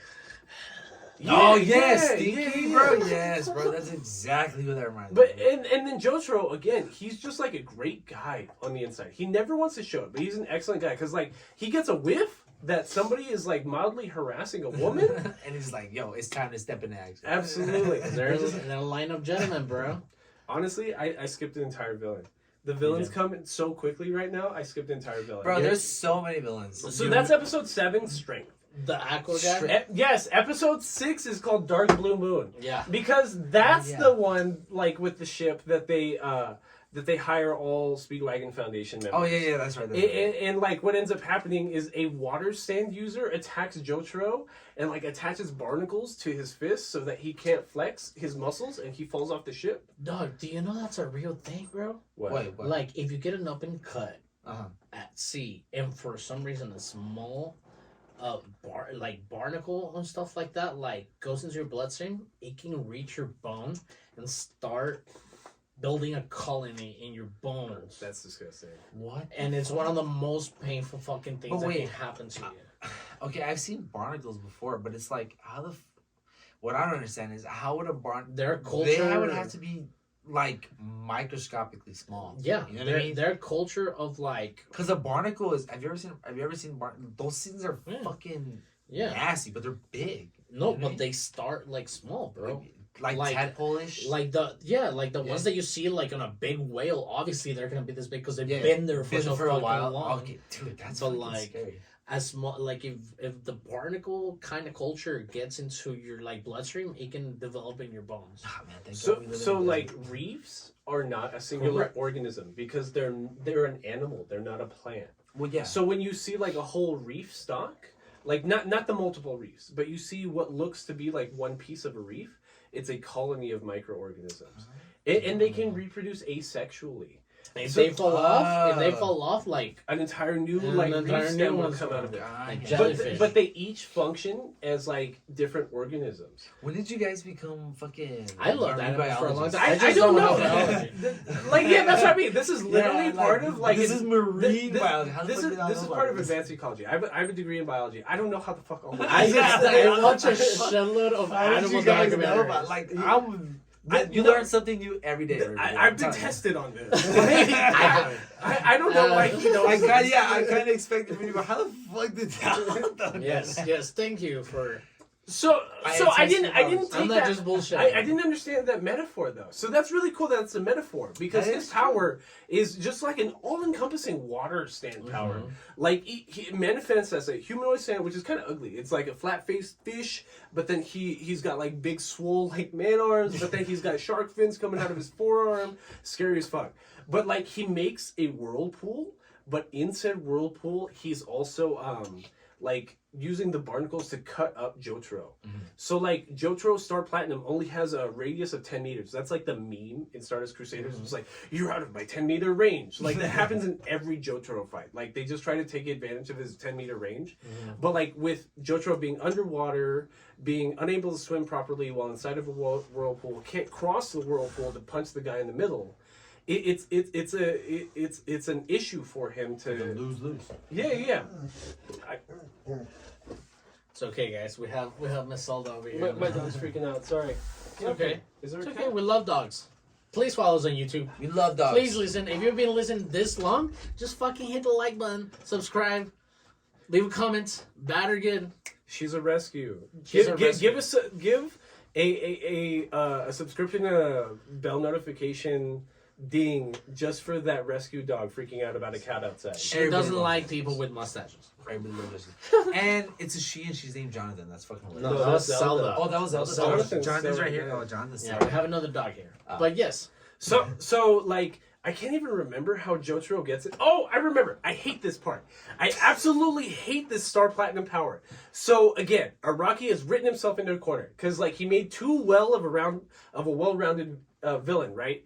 So the only way that Star Platinum is able to punch Dark Blue Moon in the face is Jotaro is acting like he's gonna drown, and Dark Blue Moon's just laughing over him. He's just haha, I'm out of your 10-meter range. You can't fight me, and stops the whirlpool, which gets rid of his defenses. He's just you fucking dumbass. Why would you do that? You didn't realize I could do this. Star Platinum, finger extension. And his 2 fingers, his forefinger and his middle finger, just jet forward. Space Jam style. At the speed that we've been accustomed with Star Platinum, and just gouges the dude's eyes out, and then he is him to death. And you were just when was this ever explained? It's again how you said earlier. It's Akira, just anime being anime. You just kind of have to And go with that shit. You know what I mean? the reason I'm sorry, I'm too good of a writer, guys. I couldn't get myself out of it. and the You reason just gotta accept it. and the reason we know that the Stowe girl, it's a girl, is because when she fell in the water and we first got introduced into this fight with this fish stand guy. Jotaro fills her up. It's hey kid, get over here, and goes this. And he's like, oh shit, whoa. I mean, girl, Tits. get over here. And he's like, okay, cool. It's let's get you in the fucking thing. Monkey guy. Right. So that's when Jotaro tries Oda-ing the orangutan, but the gimmick is the orangutan stand is the whole ship that they're on, because after their ship, the original ship blew up, the Speedwagon ship blew up, they were stranded at sea for days, which you can only last 18 hours at sea without water, because all that reflection is just beaming at your face, and you're gonna fucking die from dehydration. Right. And you can't drink salt water. And you can't drink salt because then you die faster. Yeah. So they found this random boat in the middle of nowhere, and the orangutan, his actual stand is this entire it's like a commercial ship almost. It looks like it's transported it's like a bigger fishing vessel. Right. So the orangutan just giggles and molds into the ship because it's his stand. And they kind of reuse that later. But here's the thing about Dio's fucking plan. They would have died at sea. Why did you send a ship that essentially saved them? Yeah. To go catch them out in sea. They basically use the ship. Yeah. That's what gets them further to crossing the Indian Ocean from Singapore into India. For the sake of anime was because our creator here, what's his name? Araki. That was not his first issue when he first thought of this idea. The issue was how would how would somebody sneak in through the rigorous fucking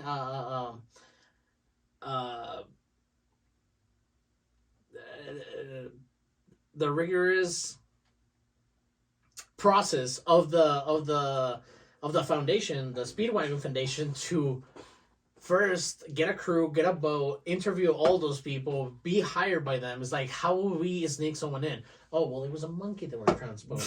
You know what I'm saying? Because they do interact with the monkey a couple times before that. Yeah. Where it's just wow, there's nobody on the ship. There's just some monkey locked up downstairs. Mm-hmm. So this is what he was doing at the moment. I get it. But he clearly didn't. You were asking how all the way through. He didn't think it all the way through. Clearly. Yeah. And it's the only reason he's even able to beat this stand is out of pure hubris that he writes into the orangutan, because the orangutan, since he's not able to communicate even through stands, which we just learned through Tower of Grey and the fish stand that they can do that, because that's how they were communicating underwater, that you can communicate through stands.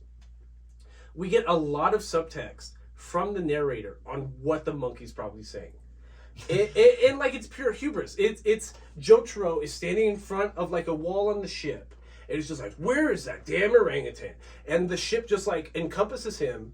Star Platinum can't escape and can't move, and the orangutan just pops out, and he's just ha ha ha! I'm the smartest monkey. I'm smarter than Monkey strength. Monkey strength. You could not beat me. Yeah. And it's just at that sheer moment that he wasn't paying attention that the ship's strength loosened and Jotaro broke out and Oda him to death.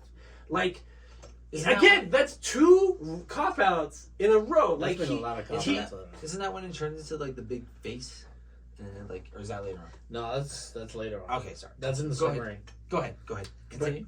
But see, that's what I mean. Like, Mhm. that's Yeah. 2 cheap cop-outs in a row. Yeah. Like, we're really early into the idea of stands, and we've already, like, established that Araki can't write himself out of his own ideas. Mm-hmm. But he's giving us good shit. Yeah, he is. Speaking of shit, Polnareff has a terrible, terrible day, a terrible episode. Has a terrible interaction with a toilet. Oh yeah. so they make it to India, right? Yeah. And like it's I don't know. It's not racist. It's not bigoted, but it feels kind of like kicking down poor people kind of stuff. Where like they go to a restaurant in India.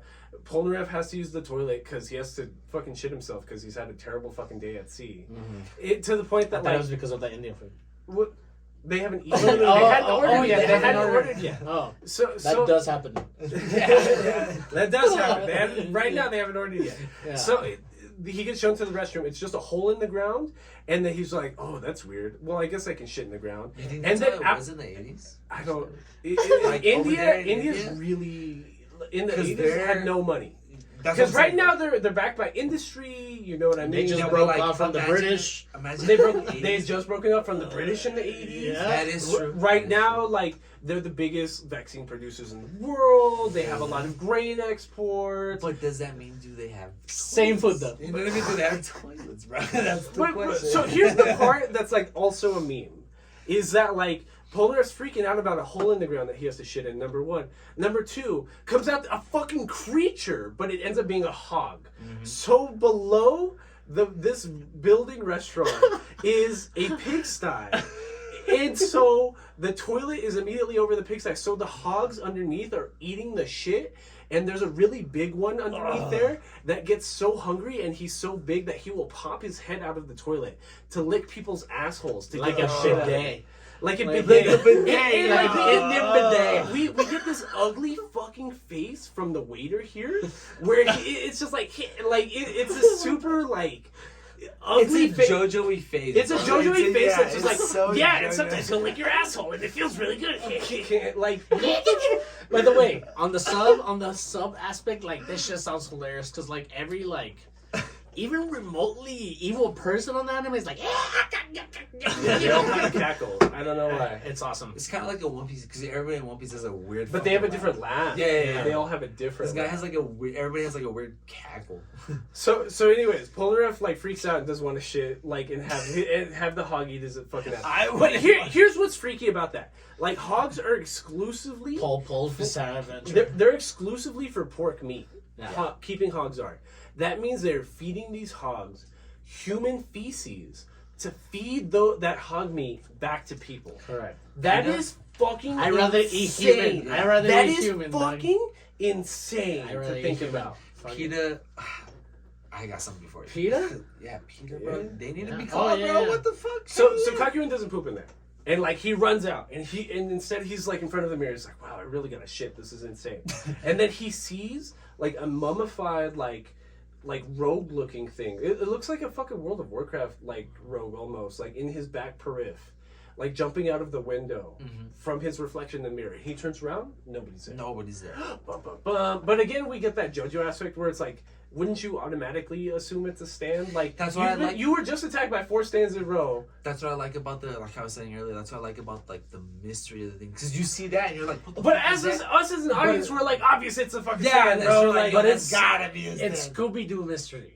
No, but I think at this point, It's since, Scooby-Doo mystery. okay, I think us now that we've already seen everything in hindsight, yeah, obviously that's You a see stand, Old but I Man think- Jenkins in the but middle I- of the episode. Yeah. It's But I Old think Man to see Jenkins. that as our first time, we didn't automatically assume it was a stand. We were like, yo, what the Yeah, fuck? I think Yes, I you would. would. By Yes, this you time. would. Oh, okay, maybe I'm the idiot here, but I was like, oh, what the fuck was that? You know what I mean? I was No, like, what was but that? but even being my second time watching it in over 3 years already, I get you. It's the throwaway lines. It's the how we get to the next situation that it's so funny sometimes because Yeah. Polnareff will be like, where did my underwear go? Like, or some shit like that. Or it's something idiotic and so well animated. And David Production, this is your only baby. That's what you were saying. No, they also have Cells at Work and something else I forgot.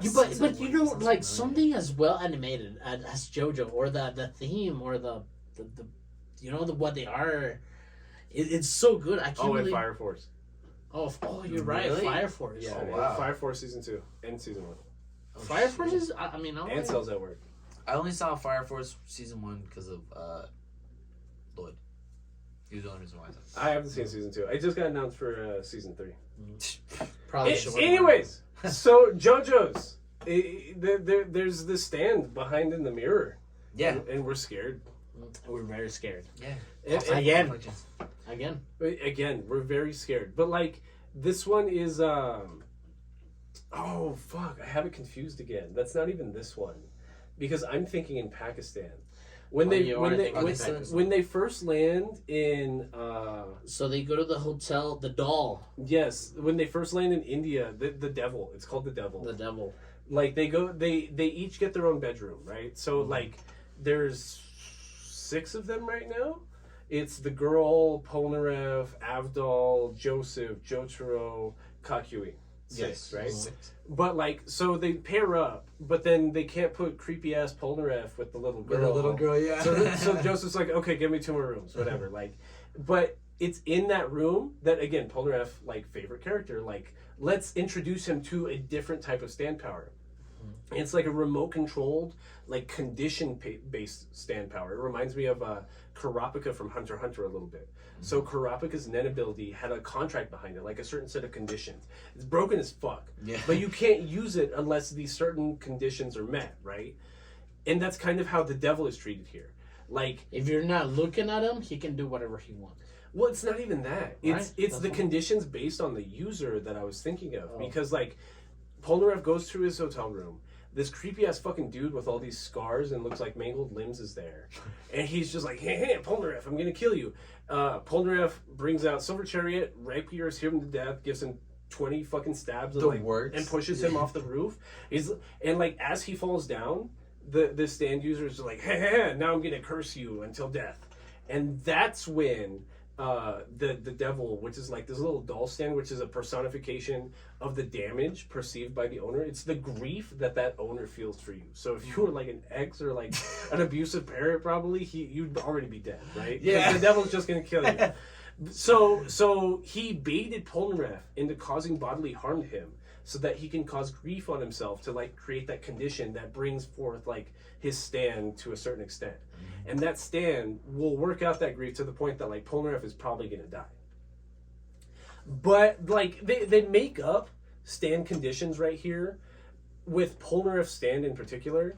That this is the only instance I can remember this happening, where Polnareff gets pinned under the bed by the doll, by the devil, and like because his face is pointed at the floor, even though Silver Chariot can like phase through like the bed and like attack around the room, because Polnareff can't see it, he's not actually seeing through Silver Chariot's eyes, which means that he can't actually attack the devil.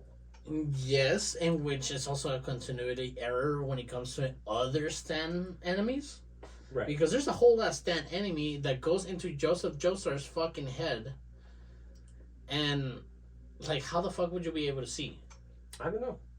That's exactly what I'm saying. Like, I thought about that during that exact point. We get a fucking magic school bus stand battle. Yes, we get a fucking magic school bus stand battle where they're like, we're just gonna micro-eyes our fucking stands, put them into Joseph's brain. Yeah. It's somehow battled from within there. And there's not like... And the same conditions don't really apply, even though they kind of make up some reasons. Whatever. So Polnareff defeats the devil like on accident almost, because he breaks the mirror that's in the hotel room. He's able to sneak a peek. Yeah, and he's able to sneak a peek from the reflection and see exactly where the devil is above the bed. And really, how many reflections do you think you can see from like... You're not seeing shit, bro. Yeah, like you see probably one, and like you see the part of like the fan, and that's it. I guess it all depends on like the angle that you're in. No, yeah, but like at that small of a fucking like... Again, I'm supposed to believe it's Yeah, just it's anime. anime. You know what I mean? Anime, chalk it up. There you go. Just chalk it up to being anime. So he stabs the devil, and like immediately he runs out of his room, and he's looking for Joseph, he's looking for Avdol, like the adults in the room, right? And it's funny because like when that's happening and he warns everybody like, hey, like look out, there's stands in the hotel. Kakuin and Jotaro are paired up together still. But they're walking around outside of the hotel. And like Kakuin got like abducted like on accident, and like Jotaro didn't notice.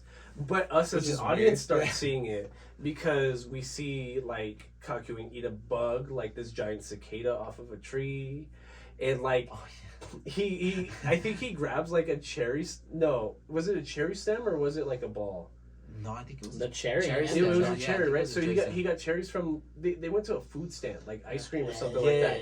And it's again a very memeable scene that you see everywhere when Stardust Crusaders. But it's Kakuin like bouncing a cherry in his mouth and just going little. But like the dialogue before too was like, "Oh, you're looking kind of crazy, Jotaro," and then he's like. And she's been acting weird like all day, eating the bugs, like being aggressive towards people, like this whole thing, to the point that Jotaro finally realizes that something's up. We're led to believe that he's the smartest person besides maybe Kakuin on the trip, and like he traps said Kakuin on a air tram rail. What do you call it? Like a trolley.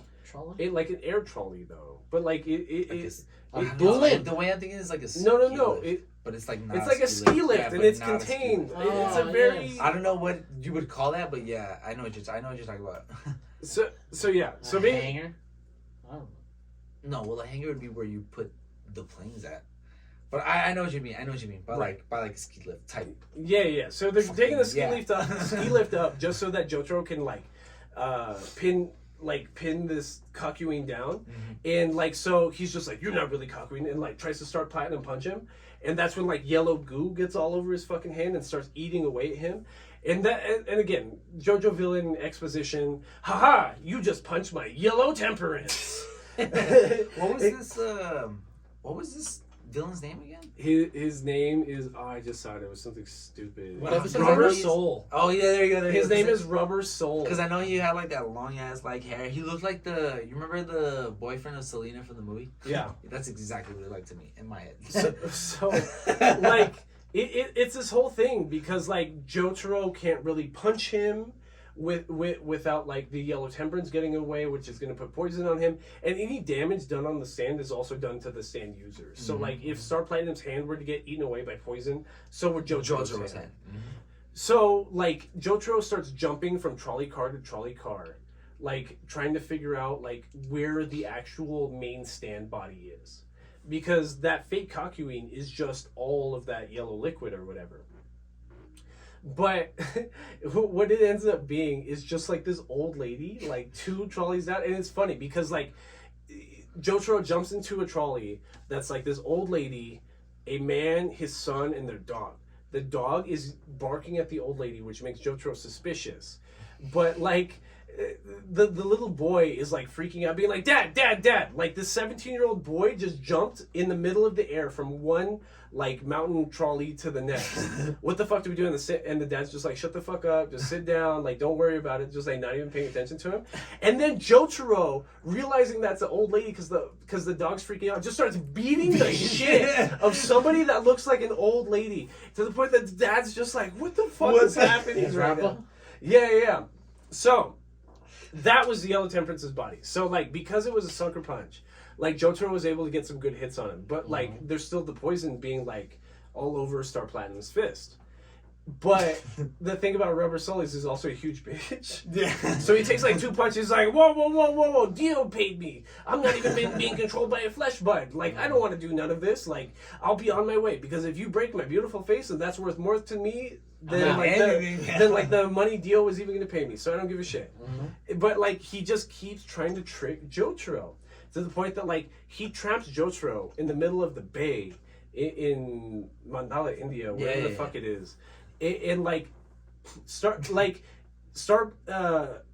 Jotaro's gonna let him go, but the very last minute, he puts what's it called, yellow temperance inside of a manhole that is going out to the sea, grabs Jotaro and Star Platinum to the point that he can't escape and he's getting burned to death. And he's just like, haha, I tricked you. Like, you weren't going to get out of this. It feels longer than it actually is, because it's only one episode. But it feels like there's, like, 3 fakes between because usually at this point, it's usually, like, 2-3 episodes before they defeat the villain. Well, in the first, like, 12 episodes, every villain's 1 episode. Yeah. Oh. But, like... Well, no, there's some that are 2 episodes. This is the first stand battle in a while that doesn't feel cheap in how it ends. Because it feels like it fits the narrative we've already been dealt. And it's that if Rubber Soul is standing over the manhole, and like Jotaro has a hyper quick punch that it creates a force behind it, like a sonic boom, like basically all Star Platinum has to do is just like punch so much air and force and pressure into this manhole to the point that water floods up and like punches Rubber Soul in the face, essentially almost knocking him out. And then like he comes to, and Jotaro's just above him, and he's just like, I told you not to fuck with me. And like steal my friend Kakui and just orders him to death. I think the way I thought of it was like if you have like a water pump, and you know how like they pump water in the olden days and stuff like that, but just like magnified because it's Star Platinum fucking punching the shit out of that shit. Exactly. That one feels rewarding. Yeah, it's like that makes sense. Yeah. That makes sense. So then we're in India with the poop toilet. India, yeah. There. So, fuck. See, it's so hard for me to keep track of. Like I almost skipped 2 whole stand battles, like on accident. But there's so many stand battles that happen, so it's kind of like, and they all happen kind of just like one after the other after the other. So It's like you were saying when you came in, like not all of them are memorable. You remember the Darby brothers. Oh, yes. You remember like the Iggy fight. The Iggy fight. Pet shop or whatever. Exactly. Like you don't remember like half of these beginning fights. One thing I do remember though, Okay. that up to this point, it's happened probably about 2 or 3 times, but the color palette change, Oh, it is awesome. I love it. we did talk about it in our season 1 discussion. We haven't talked about it at all this episode, which I'm surprised. Is that like Araki will take time to be wild. Well, when he makes color pages, like most manga's black and white, right? But like sometimes the color pages are a certain color with Araki, and sometimes they're not because it depends on his mood. The way David Production canonized that is that in high intensity or high spirited moments, the color palette flips to from what it normally would be, to the point that like Jotaro might be over a pink background with a white suit and like punching like yellow temperance, but it's blue, or some shit. And then Koken will have like white hair and then like a black, instead of a green blazer, he has a black blazer, and it just looks so good. Because like I bring up in music how music cues up fights all the time, that like I'm supposed to give a shit as soon as the music cue changes. The anime visuals will tell you like color palette change, like some shit's going down. And you know what it reminds me? I'm sorry, CJ. No, go ahead. One more thing. It reminds me of Madoka Magica and the Witches. Yeah. And it's so ooh. What were you gonna say? No, but to go off like what you were saying, like, when the color palette changes, do you think it's based off of the scene, or do you think it's based off of the mood? You know what I mean? If it always feels like the mood of the main character, Yeah, or of the character in the fight, because it'll be the like characters involved. Yeah, because it'll be like Kakuin discovered like his core values, and like all of a sudden the color palette changes, and and it's like a lime greenish or like a venom green, and it's like, okay, it feels like a Kakuin scene. Okay, I'm just curious. It looks what crazy. you guys thought about that. So we're back to the guy in the mirror. Not Kakuin. Polnareff Yes. is outside of the toilet at the Indian restaurant, and somebody's coming out of the mirror, and he starts getting attacked, like through the mirror, like through the reflection. But what he sees in the stand in the mirror is that it has 2 left hands. And something we haven't described about Polnareff is the whole reason he's on this journey is kind of fucked up, because his sister was raped and murdered by a servant of Dio that has 2 left hands. So basically Polnareff's whole mission, even after getting the flesh bud by Dio, is just to get revenge, like on everybody that wronged him and his sister. So when he sees the stand has 2 left hands, he starts freaking the fuck out. He's like, holy fuck, like this is who I was looking for. But at that same time, we're getting cross scenes to some white guy in like kind of like a cowboy hat, but it's like tan and brown with like an all beige suit. He kind of looks like Crocodile Dundee. Crocodile, Mike. Yeah, exactly. Except he's riding on a horse and he's just like playing off bitches and stuff like that. And like this is Whole Horse. The thing about Whole Horse is that he's like a meme. He is such a joke because he's the only stand user that takes like 20 episodes to die or something. Yeah. Like, he's really in it in the later episodes. And it doesn't make sense because he has like the most straightforward stand ability that's He feels literally like a Hercule Satan type character. yeah, You know what I kind mean? of like from Dragon Ball Z. Yeah. But like his stand ability is so basic that it's just he just manifests a gun and can like semi control the bullets a little bit, which is kind of like a pretext to Misa's ability from part 5. Oh well, I wouldn't know. You would know. I would know. Misa's Yeah, I wouldn't know. The entirety of that part is awesome. Yeah, but basically it gets really fucked up because Polnareff, while tunneling in on this guy that probably killed his sister, starts trying to fight both Whole Horse and Hanged Man, like in the street. To the point that like he's basically gonna die, and he doesn't care. I think he says that straight up. He's like, I don't care if I die. Like he killed my sister, and Avdol kind of gets in the way. Avdol, realizing that he's kind of throwing his life away, gets in the way. We think it's shot in the forehead, and then it's up to Kakuin and Polnareff to chase after Hanged Man in the mirrors, like running away from the mirrors while Hanged Man is chasing after them while jumping from reflection to reflection. But it's also up to Jotaro and Joseph to kind of deal with the aftermath and deal with Avdol's body and stuff like that. So really early on, we're already getting like a later like story arcing solution to one of the initial characters. Like we're barely in like the first quarter, to be honest. And if anything, what the characters need, it is motivation behind them, because we're still at the first half of the first part of this anime, and we're gonna keep following these characters for 40, 50 plus days. Yeah. It takes what, like 50 days before Holly passes on. Yeah. And I feel like if we are gonna talk about JoJo's and the entire of JoJo's, we already told you what we like about it. Yeah. We already told you what we don't kind of like about it. But throughout this time, to me at least, it seems that we can go through fights the fastest way if we are going to talk about JoJo's. Yeah, I agree. You know? It just kind of sucks talking about it like that sometimes. Just because, like, there's so many gags, there's so many memes, there's so many, like, I feel like for me, a lot of the memorable moments aren't even the fights. Which, like, that's weird because it's a shonen, right? Yeah. Like most shonens, like even My Hero Academia or Naruto or Bleach, all of them, like, how many views do the actual fights have on YouTube? Correct? Yeah, no, I get what you're saying. JoJo's is, like, the only one where people, like, will remember scenes and look up scenes, like gaggy memes Like, from the anime itself. Like, for example, the Kakuin and Polnareff's secret handshake. Like, that is specific. Like, that's not even an action scene or anything. It's just a secret handshake, but that's, like, has, like, millions of views on fucking YouTube. But to Aldo's point, I do want to talk about how they defeat Hanged Man, which it's kind of bonkers. Because, it felt like one of those that, like, Rocky rode himself into a corner.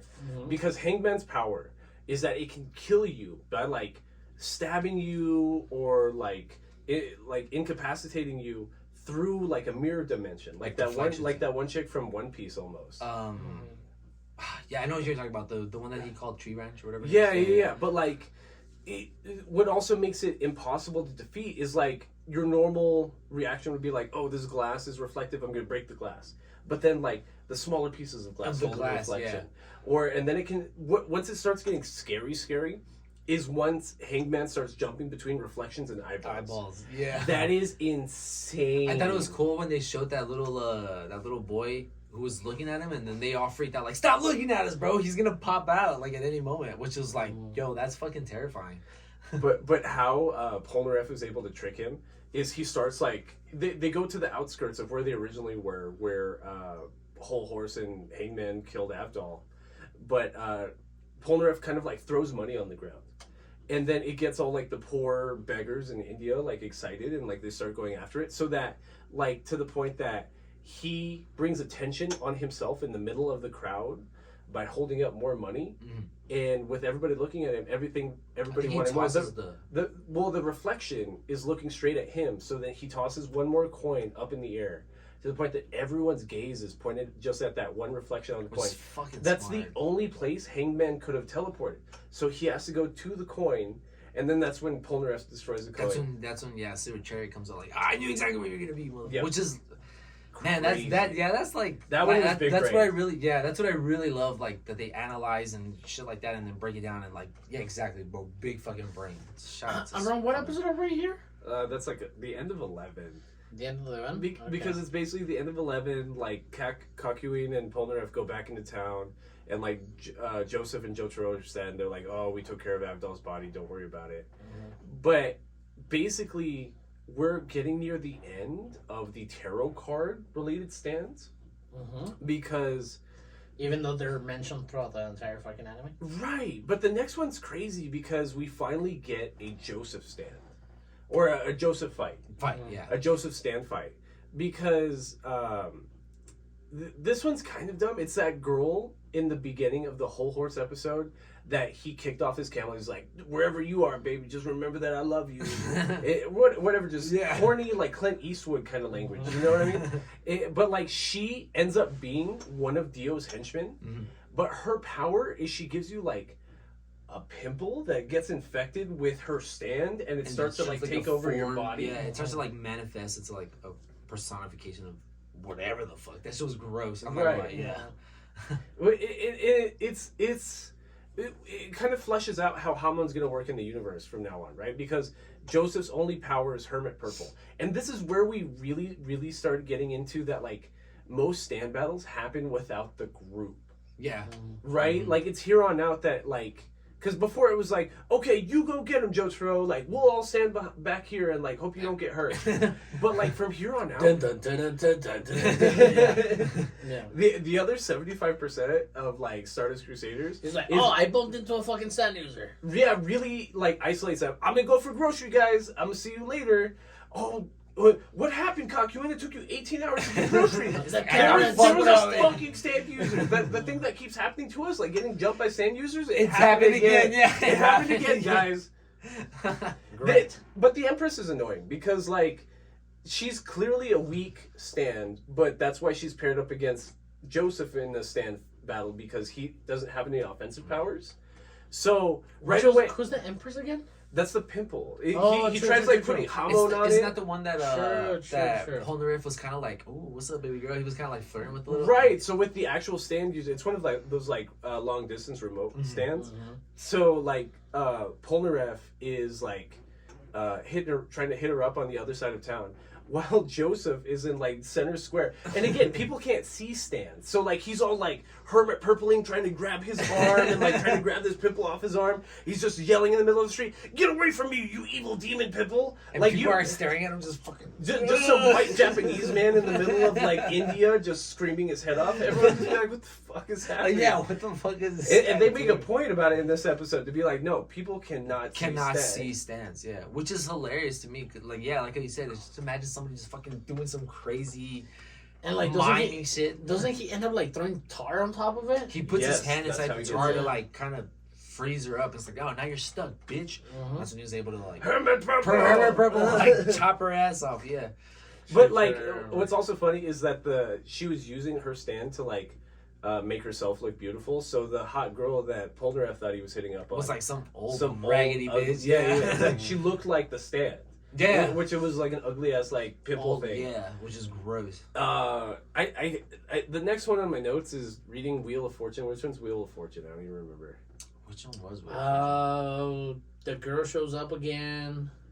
The car got caught off. Oh, Wheel Oh, of the car Fortune's the stand. car. Yeah, the car stand. Yeah. That's right. Yeah, The car owner's stand. name is ZZ. Oh yeah, like ZZ ZZ Top? Top. Yes, Yeah, like ZZ Top. So this one's cool because it's like, okay, well that was fucking wild. Joseph almost died fighting a pit bull, and like I almost got myself engaged to like some ugly bitch. Let's get the fuck out of here. So like, there's a few episodes like this, and they always put Polnareff driving. I don't know why, but like they're driving Isn't away. he technically the oldest? Because Kakuin and Joseph are teenagers. They're both in high school. Joseph is. Oh yeah, well I mean, he's Like, old. he's an old he's man. like he's an old Jotaro man. doesn't let him So drive. Polnareff has to be the one to drive. Because yeah, I remember he said Yeah. Jotaro was like, "Yo, you're not allowed to drive, old man." That's funny. So And yeah, there's Polnareff other is by episodes where he default. does drive though. That's funny. Elderly people That are is still true. useful for But society. in the scenes where he's driving, Jotaro's not there, right? I can't remember. There's a can't scene that remember. I'm remembering where it's, but we'll get to that later. But it's when the clone Oingo is pretending to be Jotaro, and then Joseph is driving in them. Oh, that but is that's not the Joseph real driving Jotaro. right there. Yeah, Yeah, but yeah.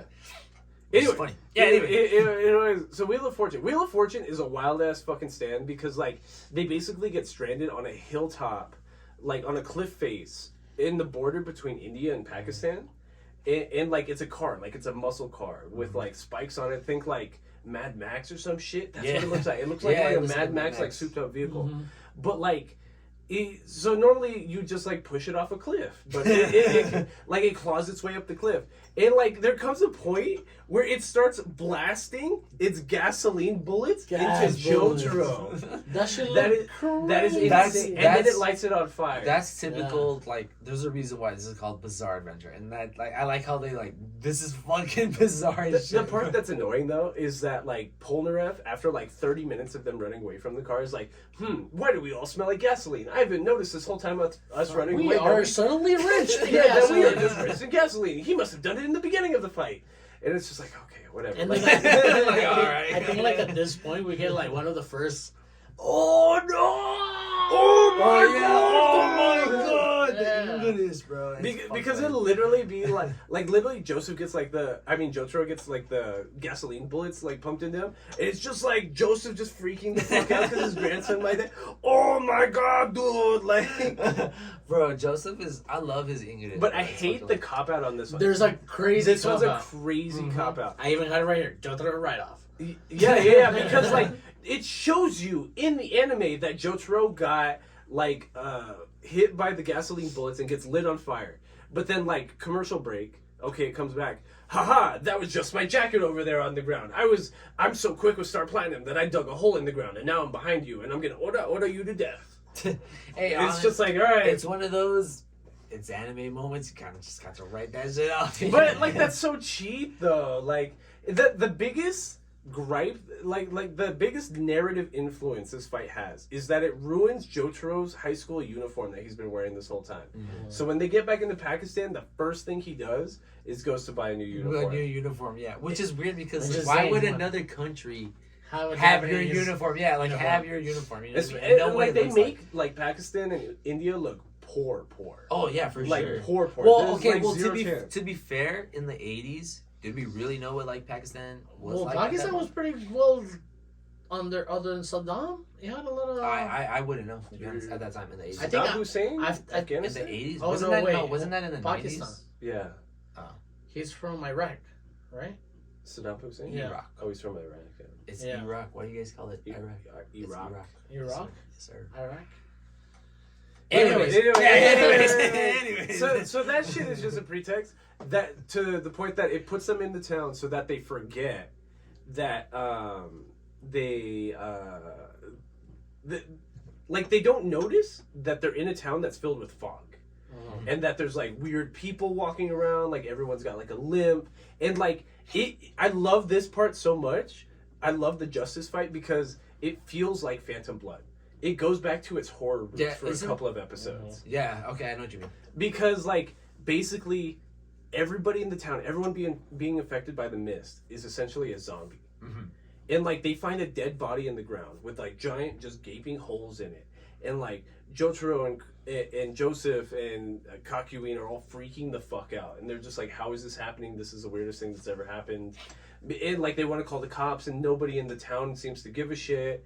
And just because everyone's a zombie, right? Yeah, and it gives you that sense like everybody's in on this. And then exactly. That's what makes it scary. So then we as an audience have been getting cutbacks to scenes with Dio's back. Like we don't see Dio's face until the last like 3 episodes. Yeah. But we've been getting like conversations with Dio like away from our characters with like this elderly woman who was Hanged Man's mother. Mm-hmm.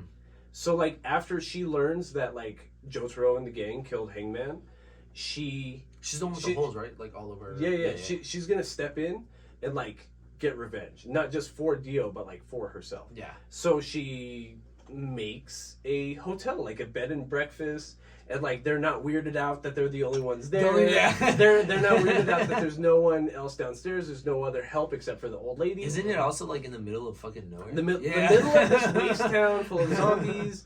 And again, like every stand battle starts like that. Like they're just brain dead. Like they don't put 2 and 2 together and be like, this is awfully something's suspicious. up. Yeah. Maybe this is the work of a stand user. Which I think is like how I think that's like how I said earlier. Like it's a way of kind of like how they narrate the story is.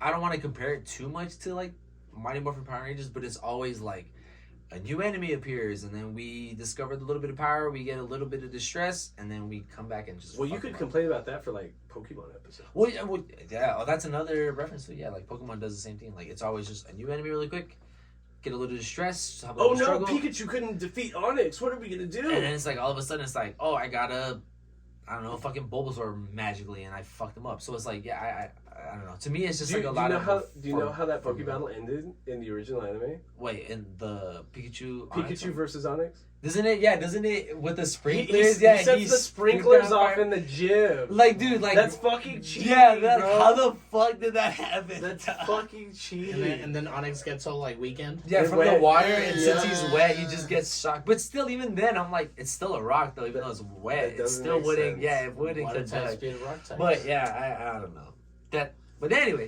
so we're in this old lady is totally a stand user, and she's totally using this mist and zombies or some shit.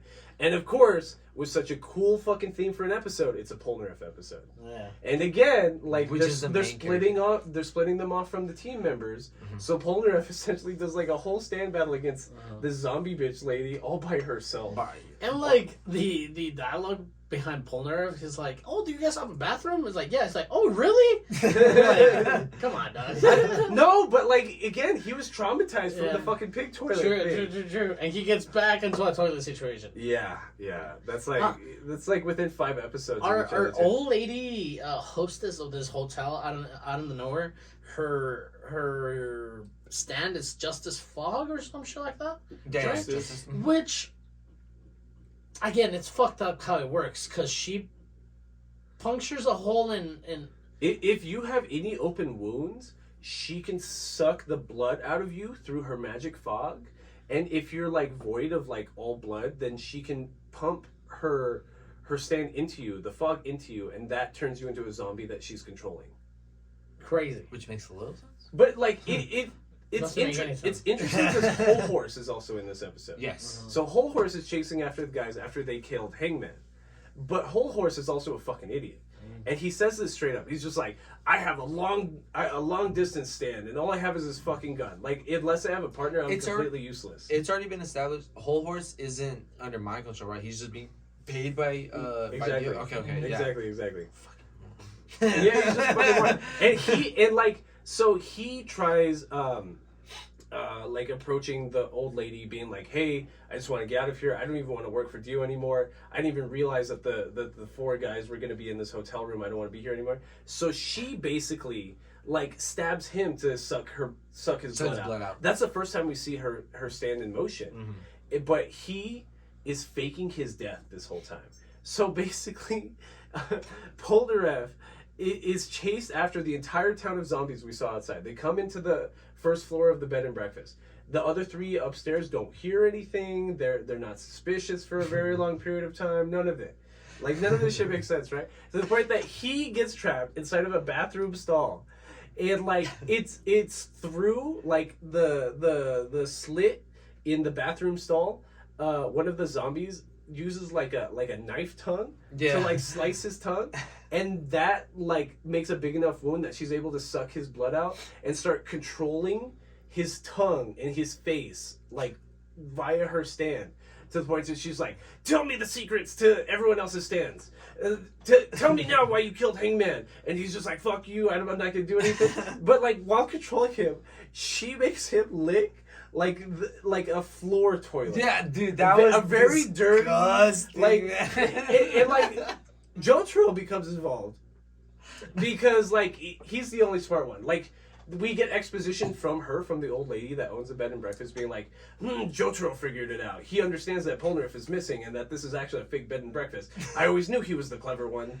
And which usually a lot of people say, and one thing I kind of disagree with, a lot of people say is that like, oh, Jotaro could have just like cleared this whole thing by himself. But it's like, even then I don't agree with that. Like, okay, maybe because Star Platinum is really strong, but I think because he was like super hard-headed and just like kind of straightforward in a lot of things, a lot of the people that within his group is what he wouldn't have been where he was without the group. You know what I mean? Like, so I feel like in this situation, it's cool that Jotaro was there because they needed different perspectives in order to like to know how to beat whatever that old lady bitch. And to your point, I can't remember her name. And to your point, all the cop outs are entangled with a danger to somebody of the team. Right. Yeah. So you cannot, like, every single fight, almost from here on out, it's like, oh, you can't do anything to me because if you do something to me, you've killed your friends already. Right. Yeah. So like all cop outs are also themed with that. Are also teamed up with that. Oh, wow. That's true, because even in this instance, Jotaro is just like, well, I'm just gonna Oda you, old bitch. Yeah. And she's like, well, if you do that, I have control of Kakuin's tongue, and then I'm gonna make him lick the toilet. Yeah, Polnareff's tongue. I'm gonna make him lick the toilet again. And I'm just gonna kill him and take all his blood. He's like, whoa, old lady. Like, nerds, we have been here for about 4 hours and a half already. No, 6 hours and a half already. I think we're gonna cut it right there. If you allow me to. Even if this is just a 2.5 hour episode on y'all's end, we're sorry. But even if this isn't a weird part, we haven't even finished talking about the justice fight. We haven't finished the first part of the third part of JoJo's. Nope, not even at episode 24 of Stardust Crusaders yet. We have so much to talk about, but it is impossible to keep going for another 6 hours. It's almost midnight. We're tired. Yeah. I have to be up at like 8 a.m. tomorrow. I'm sorry. We'll schedule. It is you guys' birthday, so happy birthday. Thank you. This episode will be given to you on Monday morning. We are going to be recording next Sunday for the second part of JoJo's. Yeah, well, it'll be more than the second part, since we have to do like Correct. basically episodes like 16 through 48, yeah. But please, like us. Tell us how bad we are podcasting on YouTube, on all our social media Or tags. tell us how nerds. good we are. I mean, who knows? Yeah. Whatever y'all Also, gotta say. Tell us if you like this red heat lamp on my face. or this blue lamp on my face. cool It looks very like Jedi Sith over there. It's super like the Force Awakens kind of like. But if you guys want to hit us up anonymously, just let us know on social media if you want to be anonymous or not. But we will bring out your takes here on the podcast. Please follow us on YouTube. Again, Instagram, Twitter, TikTok, coming soon, Facebook. If you want to enter our May giveaway, please be a subscriber on YouTube and leave a comment on a YouTube video during the month of May, and you can win some free nerd shit. Or you can also enter our May giveaway by leaving a 5-star written review on Apple Podcasts and sending us an email at betweennerdspodcast@gmail.com and telling us that it was you that left said written review. Yes, and thank you, Mr. CJ, Mr. Christopher James, for being here today. That was And fun. thank you, Nurse, for being here today. This has been Between Nerds.